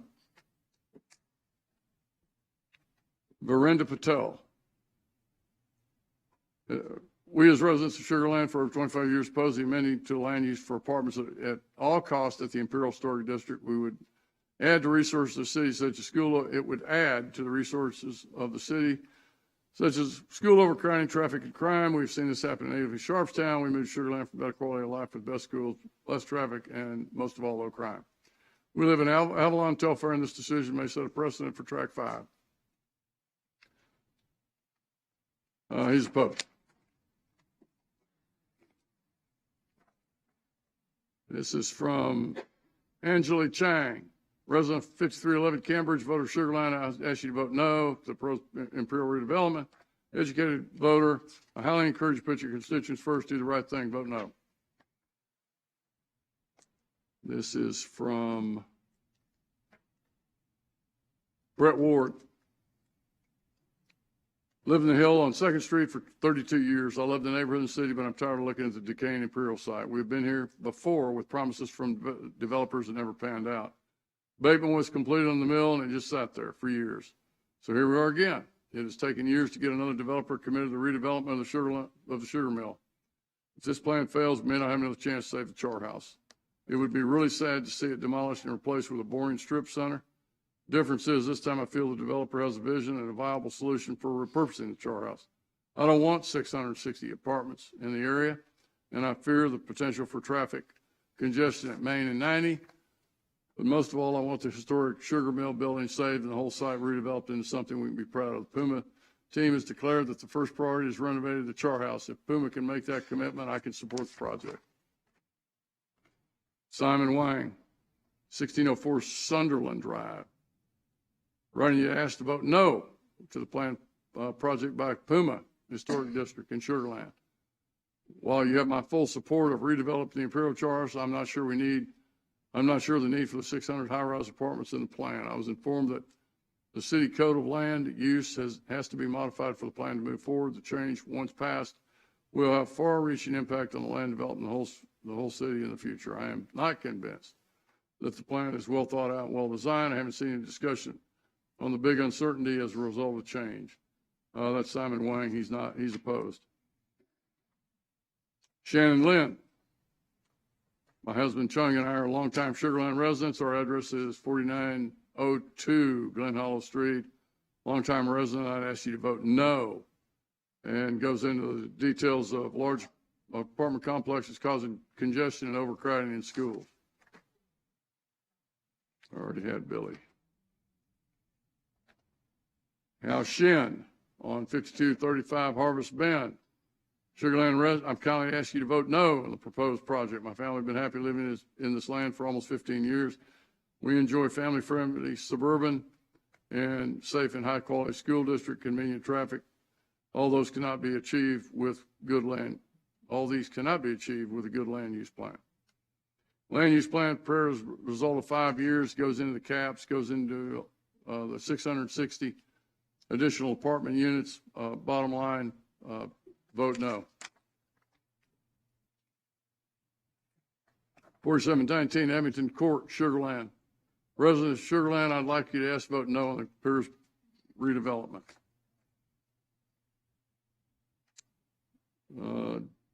June, resident of Sugar Land, I ask you to vote no on the proposed Imperial development tonight before we input too much time and tax dollars. We've already spent too much on the topic.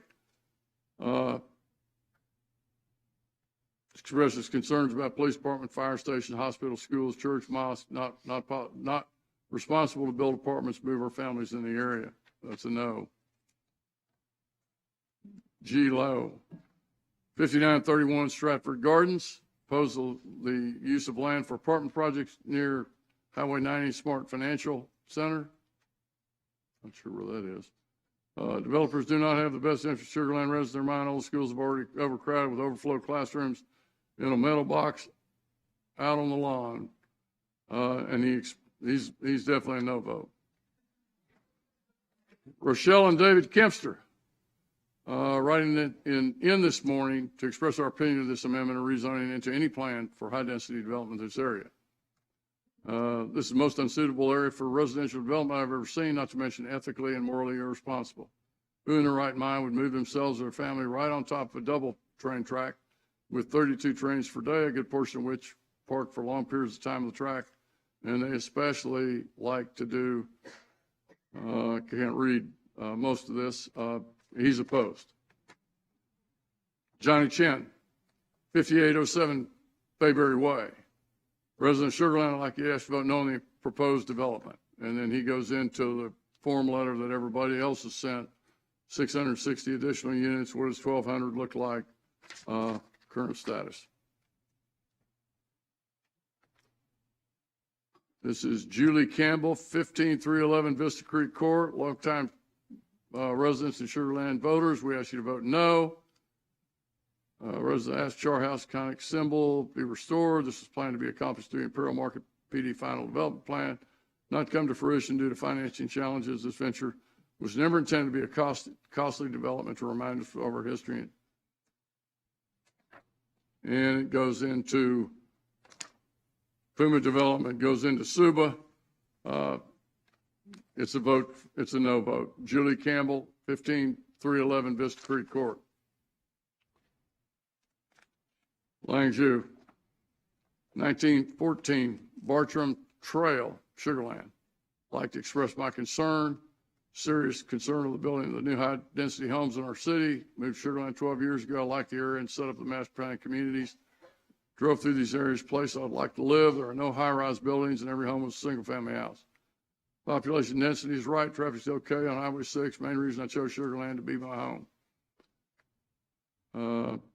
Please say no to the builder. Please do not change the purpose of the use of this land. That's a no. Zhu Mai Chen, 4203 Canterbury Court. I would like you to ask you to vote no. Land use plan was put in effect by residents and voters after a long and thoughtful procedure, and we cannot just override it by whitewashing it with an amendment. That's a no vote. Jing Zhang, we've already read that.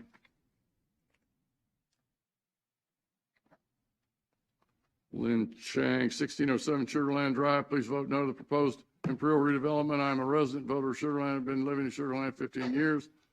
Land use plan was prepared because of almost 5 years citizen input.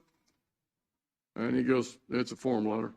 12% cap on multifamily, purpose of the 5 years. It's a no vote. Tan Jing Ling. Resident of Sugar Land, asks you to vote no to the proposed Imperial redevelopment. I will follow up on this matter and track your voting. Mr. Wu, 4407 Parkland Colony Court. It's a vote no on the Imperial redevelopment. Moved from San Diego to Sugar Land, decided to settle in the sweetest city in Texas. And he goes, he's definitely a no vote. Gene and Rhonda Sailors. A resident voter in Sugar Land, I ask you to vote no to the proposed in development. I understand that Puma has agreed to restore the Char House, but they're making a lot of additional requests in addition to the $5 million price tag. One of their requirements is to allow them to squeeze in hundreds of additional units in a small area that will lessen the appeal of the city as a family-friendly suburb, make it a high-density area. That's a no vote.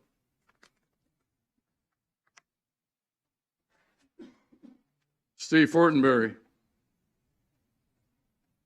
Opposed the Puma project, opposed any more residents, either apartments or condos, townhouses, etc., rebuilt in Sugar Land Historical Regional Activity Center. We do not need to change Sugar Land to attract more residents, people to move to Sugar Land to live in a beautiful suburban community with excellent schools and a safe place. It's a no vote.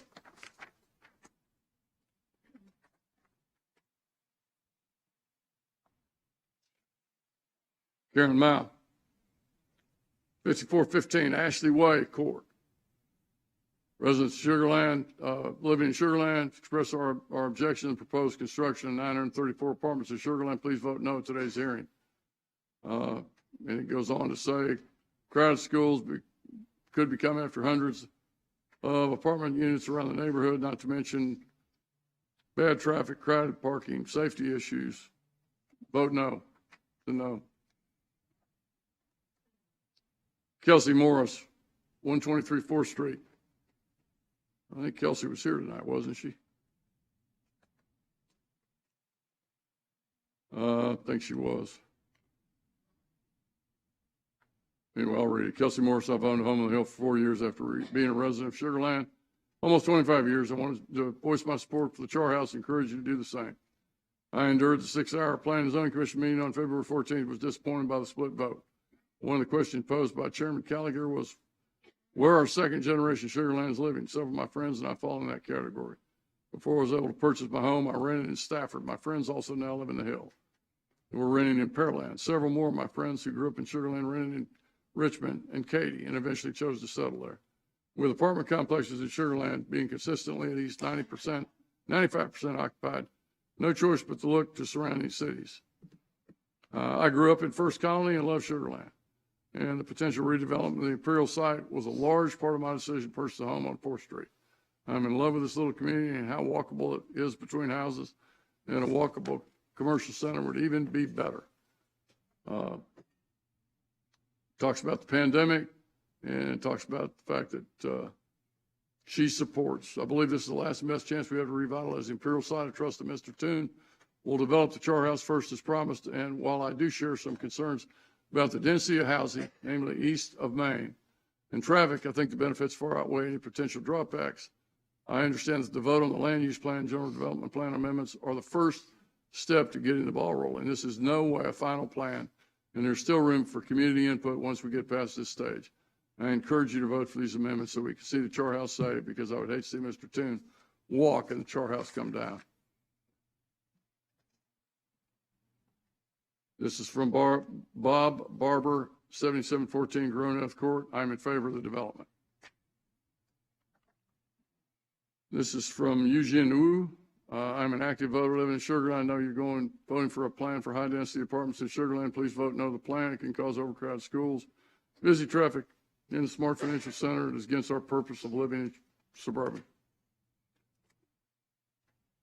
Lin Kai, Sugar Land resident. I really hope Sugar Land Council vote no on the proposed. I don't want to talk about the crime. I don't want to talk about the crime rate, housing value, traffic conditions, and other public issues. I just want to talk about my views as a public school student's parent. Daughter's been studying a trailer for a whole 5th grade. There's too many students, not enough classrooms. Since a key is required to enter the main building and go to the restroom, most children can only hold back as much as possible during class. It goes on to describe some of the conditions that his daughter endures in school. The vote for no.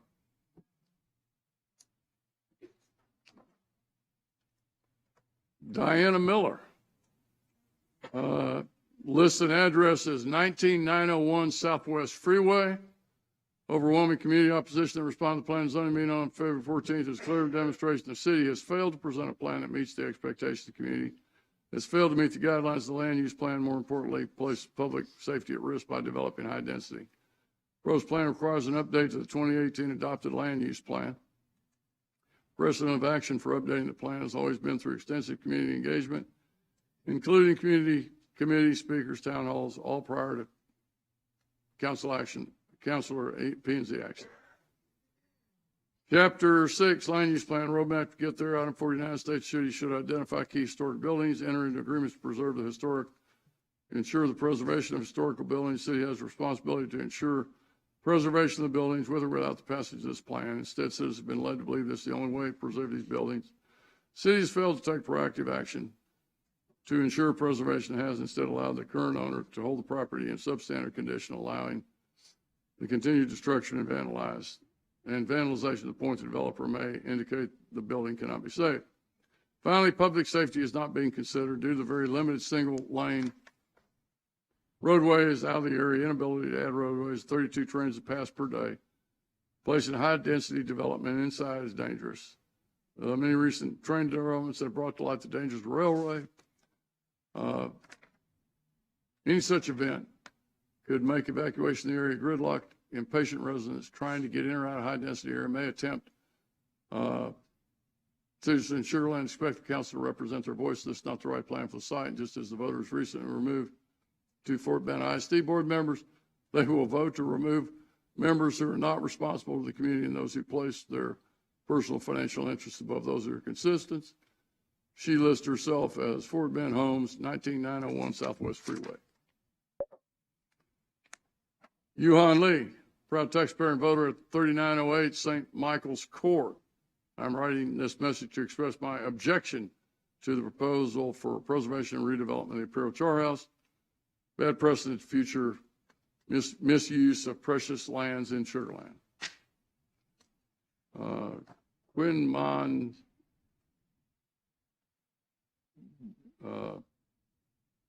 Ruin, 5510 Azalea Train Lane. Proud resident of Sugar Land, I request you vote no. It's a form letter.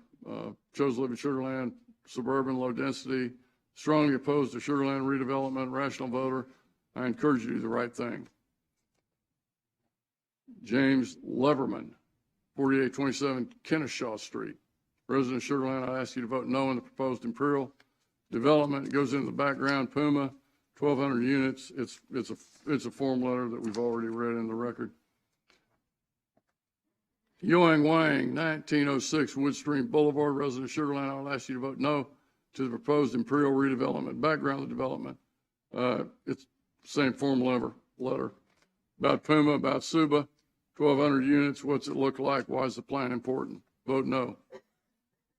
Ying Lang Tan, 5307 Darrington Place.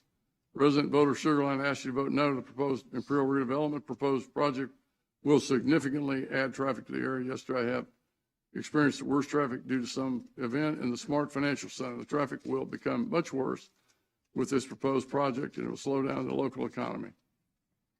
Vote no. Holly Yu, 607 Callaway Drive. Please vote no for Bill. It's a no vote. George Chang, 830 Julie Rivers Drive, resident of Imperial and Sugar Land. We have business owner in Sugar Land Business Park. I'll ask you to vote no to the proposed Imperial redevelopment. Newly proposed project simply not what we were told by the city developer. We moved to Imperial and Sugar Land 6 years ago. We were concerned of excessive development of thousands of apartments in an area that caused tremendous impact. Erica Yu. She and her family resided in Sugar Land since 2005. Learned the Planning and Zoning Commission will discuss the Imperial project. I wish to have it read in the meeting, a draft amendment for 1,200 units. Let me see here. Talks about high quality amenities, importance of evolving growth, reinvestment. Thank you. Let's see.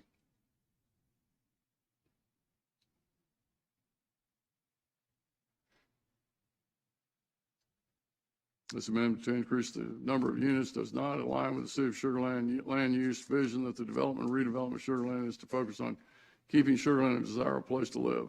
Number one goal is that it's a no vote.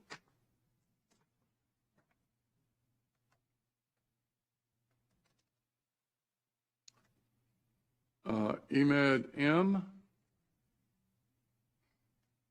Imaduddin Mohammed and Corinne Siddiqui, 3110 Auburn Path. Residents of Sugar Land oppose the amending the land use for apartments at all costs at the Imperial Historic Site. We'd like to add to resources for the city, such as school. It'll only add to overcrowding, traffic, crime. Many studies, many examples within the state, country, when the quality is sacrificed for financial gain. We moved to Sugar Land for a better quality of life with better schools, less congestion, and low crime. We live in Avalon and Telfair, and we live in Avalon and Telfair, and this decision may set a precedent for Track 5. We've been resident city for the past 13 years. This is from Deepak Chawani and Barkat Chawani.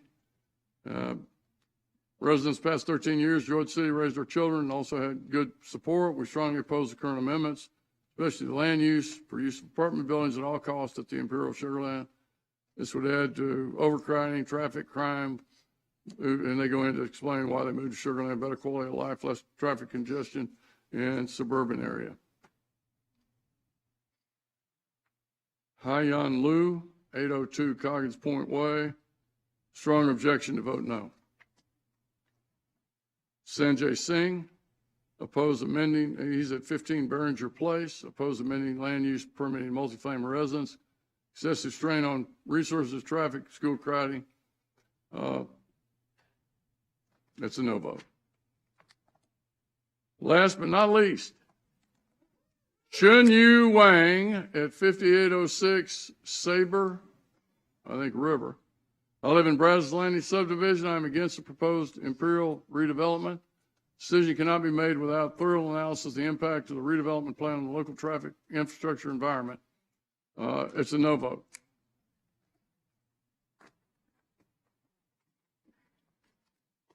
All right. Let's take a brief break, mostly so I can get some water. And we will take up council questions and staff. Let's reconvene at 9:25.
No time.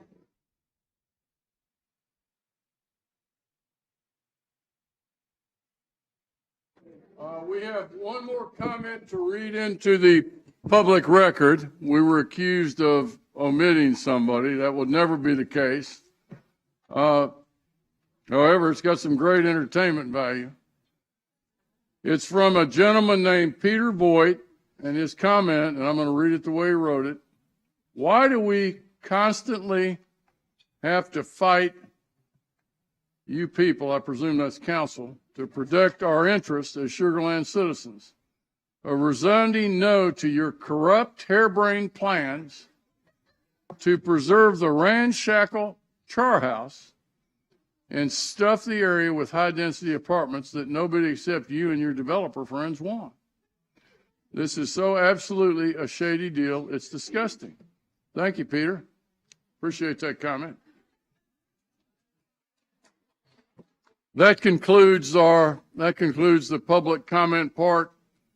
We're now going to move on to first consideration of an action on City of Sugar Land, ordinance number 2295, an ordinance of the City Council of Sugar Land, Texas, providing for a change of zoning for approximately 40 acres of land located along US 90, further described as 1.7540 acres being all of Reserve D Imperial Market, 19.154 acres being all of Reserve A Imperial Market, 0.470 acres being all of Reserve C Imperial Market, 9.334 acres out of a call 41034 acre tract located in the SM Williams League, abstract number 97 in Fort Bend County, and 9.309 acres out of a call 12.916 acre tract located in the SM Williams League, abstract number 97 in Fort Bend County from PD General Development Plan Imperial in PD Final Development Plan Imperial Market to PD General Development Plan Imperial Historic District, amending the Imperial Regional Activity Center in Section 5 of Chapter 6 Land Use Plan of the City of Sugar Land Comprehensive Plan. Council, I'll open it up to you for questions of staff and or Mark Toon and comments. Stuart? Thank you, Mayor. I actually have a question for our city attorney because it seems that sometimes staff's called into question. I know what happens if we vote no. What can happen? What is allowed to happen if we vote yes? Can the developer turn a shovel? Can the developer start building apartments? What can the developer do? The developer can move to the very next step in the process, Which is, bringing in another step of the plan forward, permits, reviews. I like to let planning talk through this because they're more Lauren, than me. you want to address that? So the next step would be any type of future zoning approval. So to answer your direct question, a shovel could not go in the ground with a general development plan. It does require either a final development plan or another type of future zoning approval by the Planning and Zoning Commission and City Council with more detail review before that can happen. a quick follow-up, please? Follow up. So there's going to be, if it goes forward, there would be another chance for the public hearing at P&Z level, and if it passes P&Z level, there would be another opportunity for a public hearing here? Okay, thank you. Jennifer, and then I'll come to you, William. This is a question for staff. Just to refresh my memory, the 274 that's on the Suba property, when was that approved? So that was approved as a final development plan ordinance in December of 2015. In 2015? Follow up? Follow up. So how many plans has Suba submitted to planning and zoning? No, I mean, they went through the final development plan. That's what the Planning and Zoning Commission reviewed, was just the zoning ordinance that the council also reviewed. Okay, but they haven't submitted like a design or anything like that? So there have been a review, they platted the property, so there have been some additional steps, but no approved building permits, no approved site plan permits or anything like that. Since 2015? Correct. Okay, thank you. William? So over the last, I don't know, 2 weeks-ish, I've talked to every single person that I can and preparing to fully understand what we're looking at here tonight. And I have heard every possible story and every possible, what if, could be, and what I've not had, going back to Stuart's question a moment ago, I don't have any details to what this vision or dream is, other than what I make up in my head. So here's where I'm going. The only way to see a vision or details is for this thing to step forward and look at a vision or details, because right now all we're considering is whether or not we take a step forward. The step forward doesn't lead necessarily to digging, as in it hasn't led to digging in the Suba case, which, the more I think about those dates, an 8-year approval has led to nothing.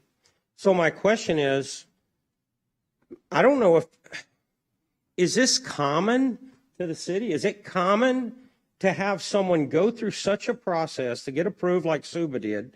Or in this case, we have all of these visions and dreams and ideas laid in front of us. No details, because we're not there yet. I want to see the details. I just don't understand why this thing seems like it's such a big step tonight when we don't even have a vision of what this could be, other than someone's watercolors on a digital display. This is my frustration. I love Sugar Land dearly, and I don't understand that part, Mayor, or any part of the staff. Is this common that we have such a beautiful opportunity and I still don't see details? And I think I answered it for myself. And that is, we're not even at that step yet to get the details. Am I wrong or am I right? Lee, well, I'll let staff weigh in, but I think I can address it, having been chair of the Planning and Zoning Commission years ago. This is a two-step process on a PD. The first step's the general plan. The general plan includes general land uses. There is no detail. In order to go to the second step, which is the final development plan, which includes not only the sightings of buildings, includes the detailed architectural characteristics, it includes all the uses specified, square footage of office, square footage of restaurant, square footage of retail. It includes the architectural details, common spaces. It would include building materials. That's step two. That's the part that will come back through. So we go through this part and approve the general plan. Then the developer is required to come up with a final plan. That would include the absolute number of apartments he's going to build, where he's going to build them, what they're going to look like, all the ancillary uses around that. It would include the details of the char house. Right now, we know that it's going to be redeveloped into office, but we don't know what that's going to look like. So those details would be in the final development plan, in addition to traffic impact analysis, cultural resources, whatever else gets studied. As a former developer, you don't start spending money till you get past the general plan. Get through the general plan and you'll spend money on the details and answer some of these questions. The development before that was Jeff and Jim Renane, in which Suba was part of, that got through the final development plan, I believe. Lisa, is that correct? And that final development plan included details, 130,000 square feet office space. And that 135,000 square feet office space is what had to be put on the ground available for lease before Suba could build their 274 units. And that's still true today. It's locked up. So while they have 274 units that they can build someday, the council gets to decide when that day is. Does that answer your question? And by the way, excuse my non-developer experience here, okay? And I think you got me to where I understand better why there is such a pull in two different directions with no plan. Every single person as I've walked and I've talked to everyone that I can, whether they're close, I was in Mayfield all last night, wherever I've been, everyone says the same thing. What's this thing going to look like? My answer is, I don't know. None of us know. And here's my point. So tonight seems so, for lack of better words, painful. It seems so painful to get to whatever the vision or dream may be for me to then go, that's a terrible idea. Or that's a great idea. But to get there, I have to go through this pain of countless phone calls, countless text messages, you name it, the accusations on social media. And I'm really, this is my second term. I've never been a developer. I know people. I'm a cop, okay?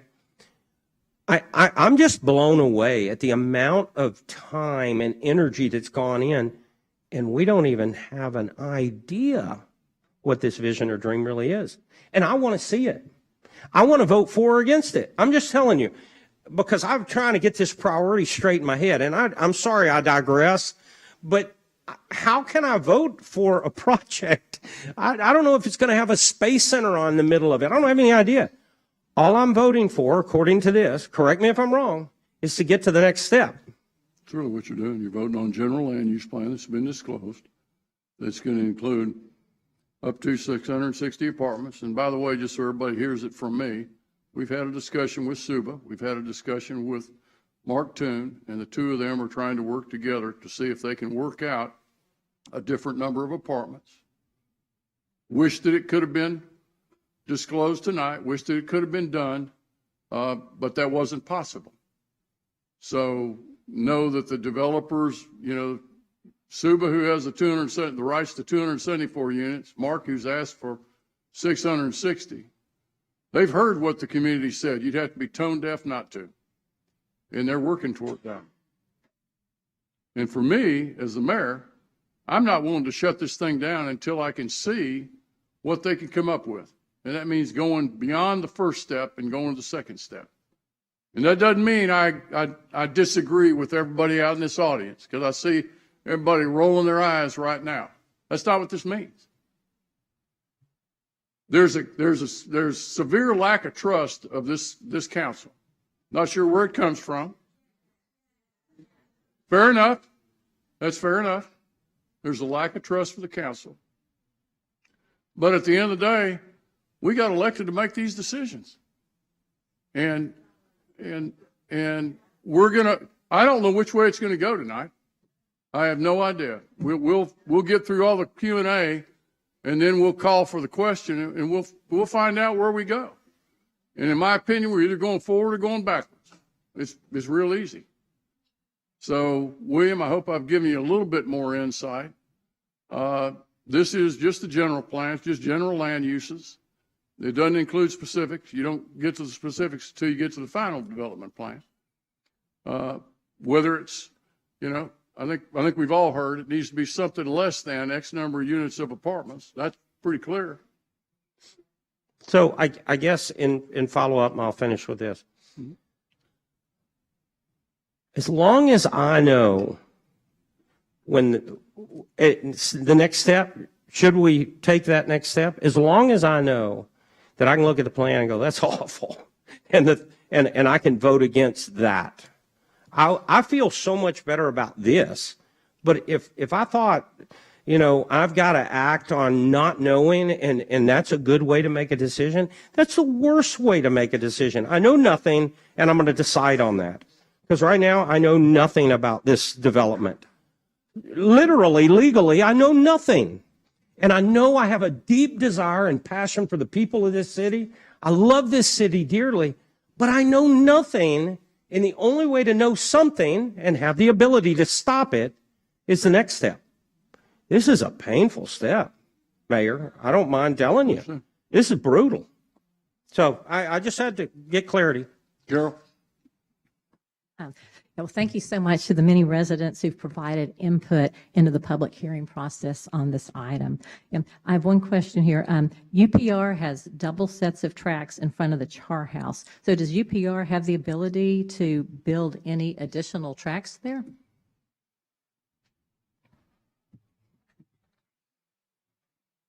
James, go ahead and identify yourself so people know who you are. My name is James Turner, City Traffic Engineer.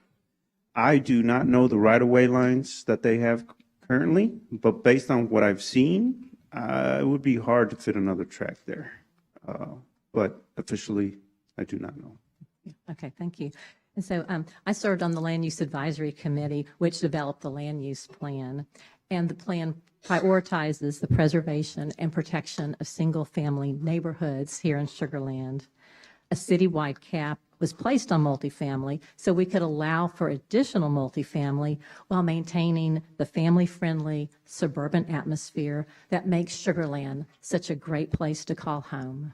The allocation of additional multifamily units were spread throughout the city to maintain our suburban atmosphere. So that's how we got to the 526 units that are in the current land use plan. I have heard from a very large number of my constituents, and when they've reached out, I have made sure that they had accurate information. I support the preservation of the Char House. However, when I ran for office, my platform was to keep Sugar Land suburban. My supporters have told me that the proposed amendment to the land use plan is not a suburban density. They do not support the amendment and have told me that they expect me to live up to my word. Suzanne? Thank you. I have a few questions, and this is going to be for staff about the GDP. Can someone help me? These questions really stem from P&Z. There were a couple of items that Commissioner Landine brought up, and they weren't put in the GDP because I suppose it failed. Is that why? No, they weren't part of the motion. Okay, can we make that motion or can we change that? And it's just two items, and I think you're probably familiar with them. First of all, is it worth me going through this? Can we do that? Yes, ma'am. Thank you. And I think they're imperative that we do this because they're important, and he made really good comments on them. The first one is land uses. Number one, permitted land uses for the district are listed in Exhibit B1, permitted uses. Any additional land uses may be requested in future development plan. I would like to change that to shall. In other words, it's not an option, it's required. And I think he also did that. The second one is on page 3. The landscape buffers may be used for future transit stops. And he referred to that as far as taking that whole thing out, referring to we do not have mass transit here and we will not have mass transit here. Is that correct? If you're referring to the Houston Metro, when we had that conversation at P&Z, we were reminding them of some conversations in the past about having like a trolley that goes from the Constellation to some of the neighborhoods, and that was a discussion point with some with the Imperial Market final development plan. So that was how we discussed that comment. It wasn't for the Metro. What can you suggest we put there to make that clear? Yeah, part of the We opted out of Metro. So the years ago, the voters opted out of Metro. Right. We don't pay into Metro. We do a 4A and a 4B. Right. A half-cent sales and use tax. Missouri City opted in, everybody else opted out. So that, in order to opt into Metro, which I would never do, right, and hopefully we would never do, that would take an action. We'd have to vote it. The voters would have to vote it as a resolution. Right. So do we feel comfortable leaving that open-ended, saying just transit without closing it? As staff, I Yes. think we feel comfortable knowing what the purpose was. Okay, originally. I understand what that purpose is. I don't want it misinterpreted later. Okay. This question is for Mr. Toon.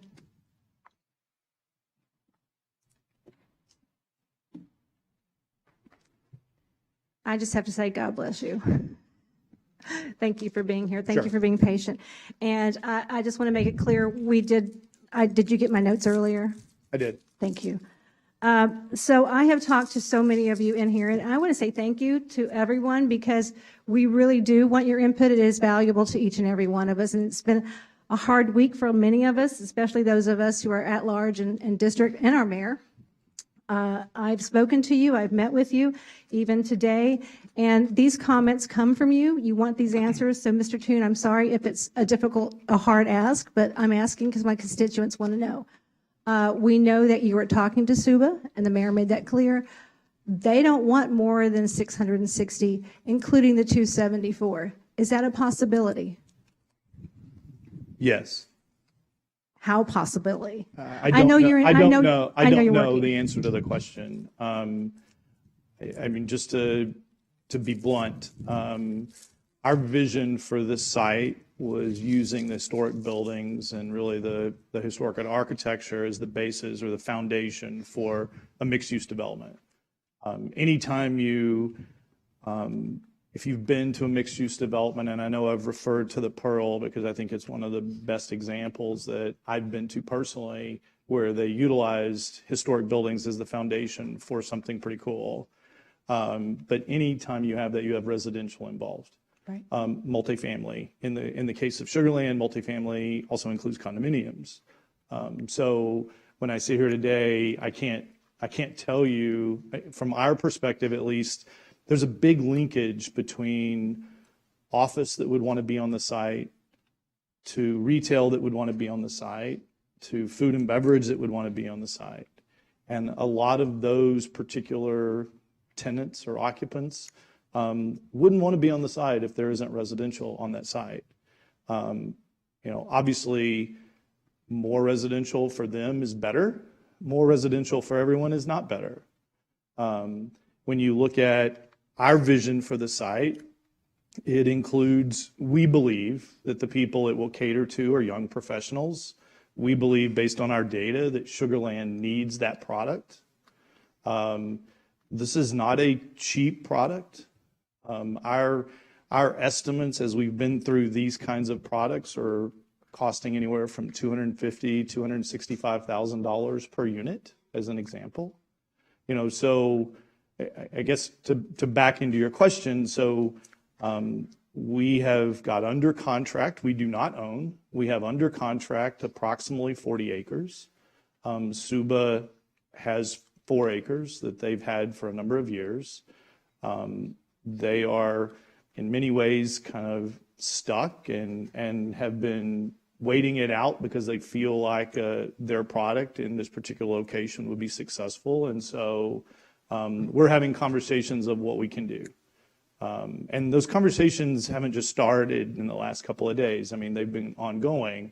We both have vested interest in this property and in this project. And so I think for us to be able to do anything when we get to a final development plan, we'll have to come to some kind of an agreement between the two organizations to be able to pull this off. It won't be the only people we have to come with, and be able to enter into. And we understand the process that the city has provided. That's why we've done what we've done to get to this point. It's not like we haven't looked at traffic studies. We've hired our own traffic engineer. I don't care if the city wants to hire their own. We've reviewed the traffic analysis that was done for the prior developer. Granted, that's 7 years ago. It was a different use case. We understand the problems. And for me, traffic is one of the biggest issues. When I sit here and I'll just tell you, if it's not a place I want to go to, you're not going to want to go there either. You're not going to want to live there if it's too hard to get in and out. The surrounding neighborhoods are not going to like that. I mean, at the end of the day, change happens, growth happens. There's going to be more traffic, but we have to figure out a way to deal with it where whatever we develop on that property, people want to go there. There's other developments, in this city and in Houston and in other places you've probably been to, you don't want to go to because it's too hard to get in and out, or it's too hard to park, or whatever. So I guess to go back to your question, we are having conversations with Suba, and I'm hopeful that we'll be able to work out something. Follow up? Follow up. First of all, thank you for that answer. I think it clarifies a lot of things that we have talked about in here. especially with the constituents I've met with that do not want to see 900-plus apartments there. And I really think that's a line we are not willing to cross, and I think you're aware of that. The next thing I'm going to ask you, and I know you probably don't have an idea yet, we are concerned, or my constituents are concerned about where you're placing these apartments. And I'm asking you a question that you may not have an answer for yet, but if you do, I'd appreciate it. I don't have an answer, but I know where I won't put them. And I mean, if you just think about developments like this, and all you have to do is pull up 3 or 4 of them on Google Maps, and you'll kind of see, typically the residential is on the edges. Typically, I think there's clearly residential. I mean, I think one of the issues that's been brought up by Venetian Estates, and I've met with Venetian Estates Board of Directors HOA, and it's really, I mean, they got up here and said they like the project, but not if it has anything to do with multifamily. I mean, we get that. This project won't happen without multifamily. But when you look at like what I would describe as the East Track on the eastern side of Maine and Oyster Creek, it's really hard to envision multifamily. It's a pretty thin site there. It's 700 to 800 feet, and thin meaning you got creek on one side and train on the other.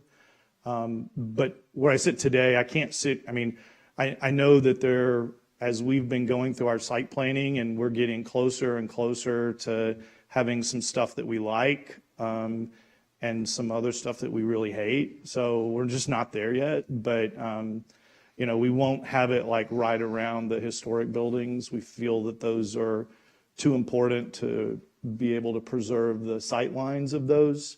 And if you can't tell, I mean, the only reason we're here is because of the architectural history of those buildings, to be honest. We wouldn't even be approaching this project if it wasn't for that.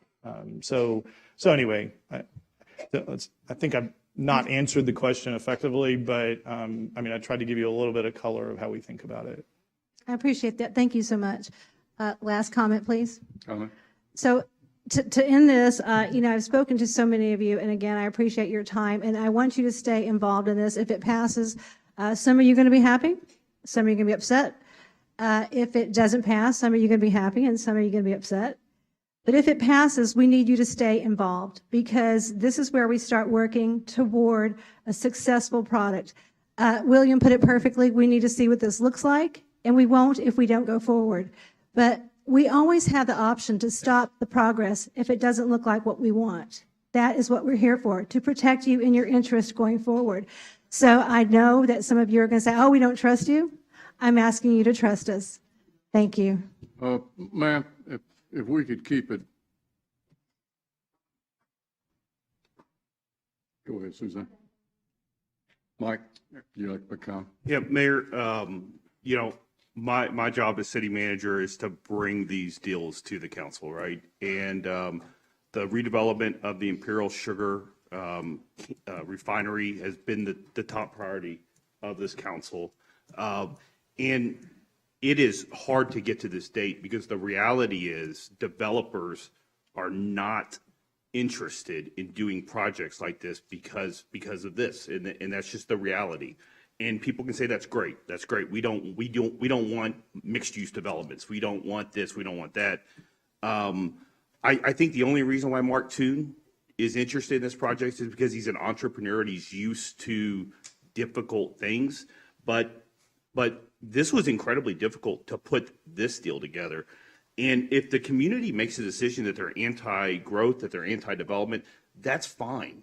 But as your city manager, who my job is just to advise you, that's it. I'm on a contract. I can come and go, but my job is to advise this council. And what I'm telling you is if the council does not approve this tonight, which is what my recommendation is, to get past step 0, there is no way I can deliver. I'm telling you right now, no way I can deliver a project, period. This was next to impossible right here. And so I just need to know that is not even going to be, I don't see any way that happens.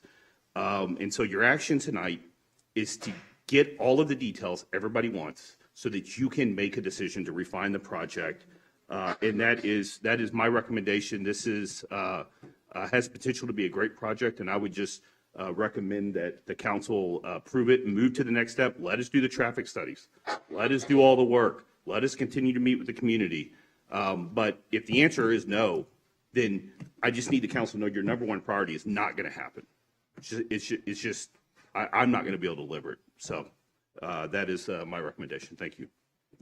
Thank you, Mike. I make a motion to approve. Mayor, may I ask one thing of Mike? I didn't even think to ask Mike this. May I? It'll be real quick, I promise. I've got a motion on the table. Oh, I'm sorry. I've got a motion on the table. Do I have a second? I've got a motion and a second. Now, William, you can go ahead. As I sit here and look at my Mayfield friends, sorry I'm picking on you. Sorry. Well, I think we've gone past that. There may be other times, but here's my question, and it's going to involve Mayfield in particular. A man walked up to me yesterday at Mayfield Park. Sweetest guy. I don't want to use his name because he didn't come tonight. He was afraid to be here tonight. Here's what he told me. He said, Councilman Ferguson, I was told that the city will demolish my home, this whole street behind Mayfield Park, if this development happens. And if I may, this is what I said to him. Correct me if I'm wrong. I looked at him and I said, that's never going to happen. That's not involved in this development. Mayfield Park has nuts. So whoever's scaring you with these tactics, they're going to demolish home. Correct me if I'm wrong. That is not our intention, nor is it the intention of any of our developers that come to the table to demolish streets in Mayfield. I mean, look, I've been here since '99, and I'll tell you, we've done nothing but invest in Mayfield. This has no plans to affect Mayfield whatsoever at all. The city's never considered taking over housing or streets. It's never even come up, nor would I think it'd be feasible or possible. Okay. I just wanted, you can deliver that message back because that's what I told him because I couldn't believe he said it. I'm sorry, ma'am. There's not a dialogue between.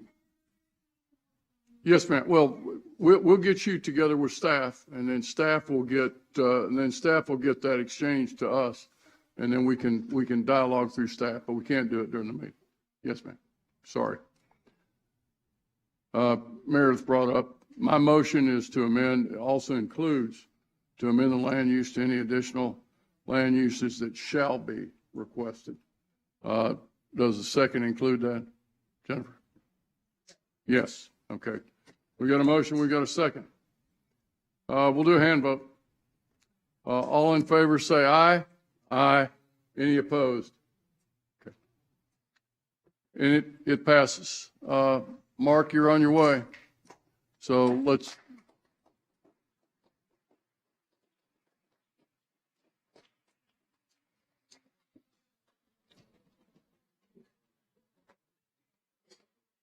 So everybody knows it was a 5-1 vote, 5-4, 1 against.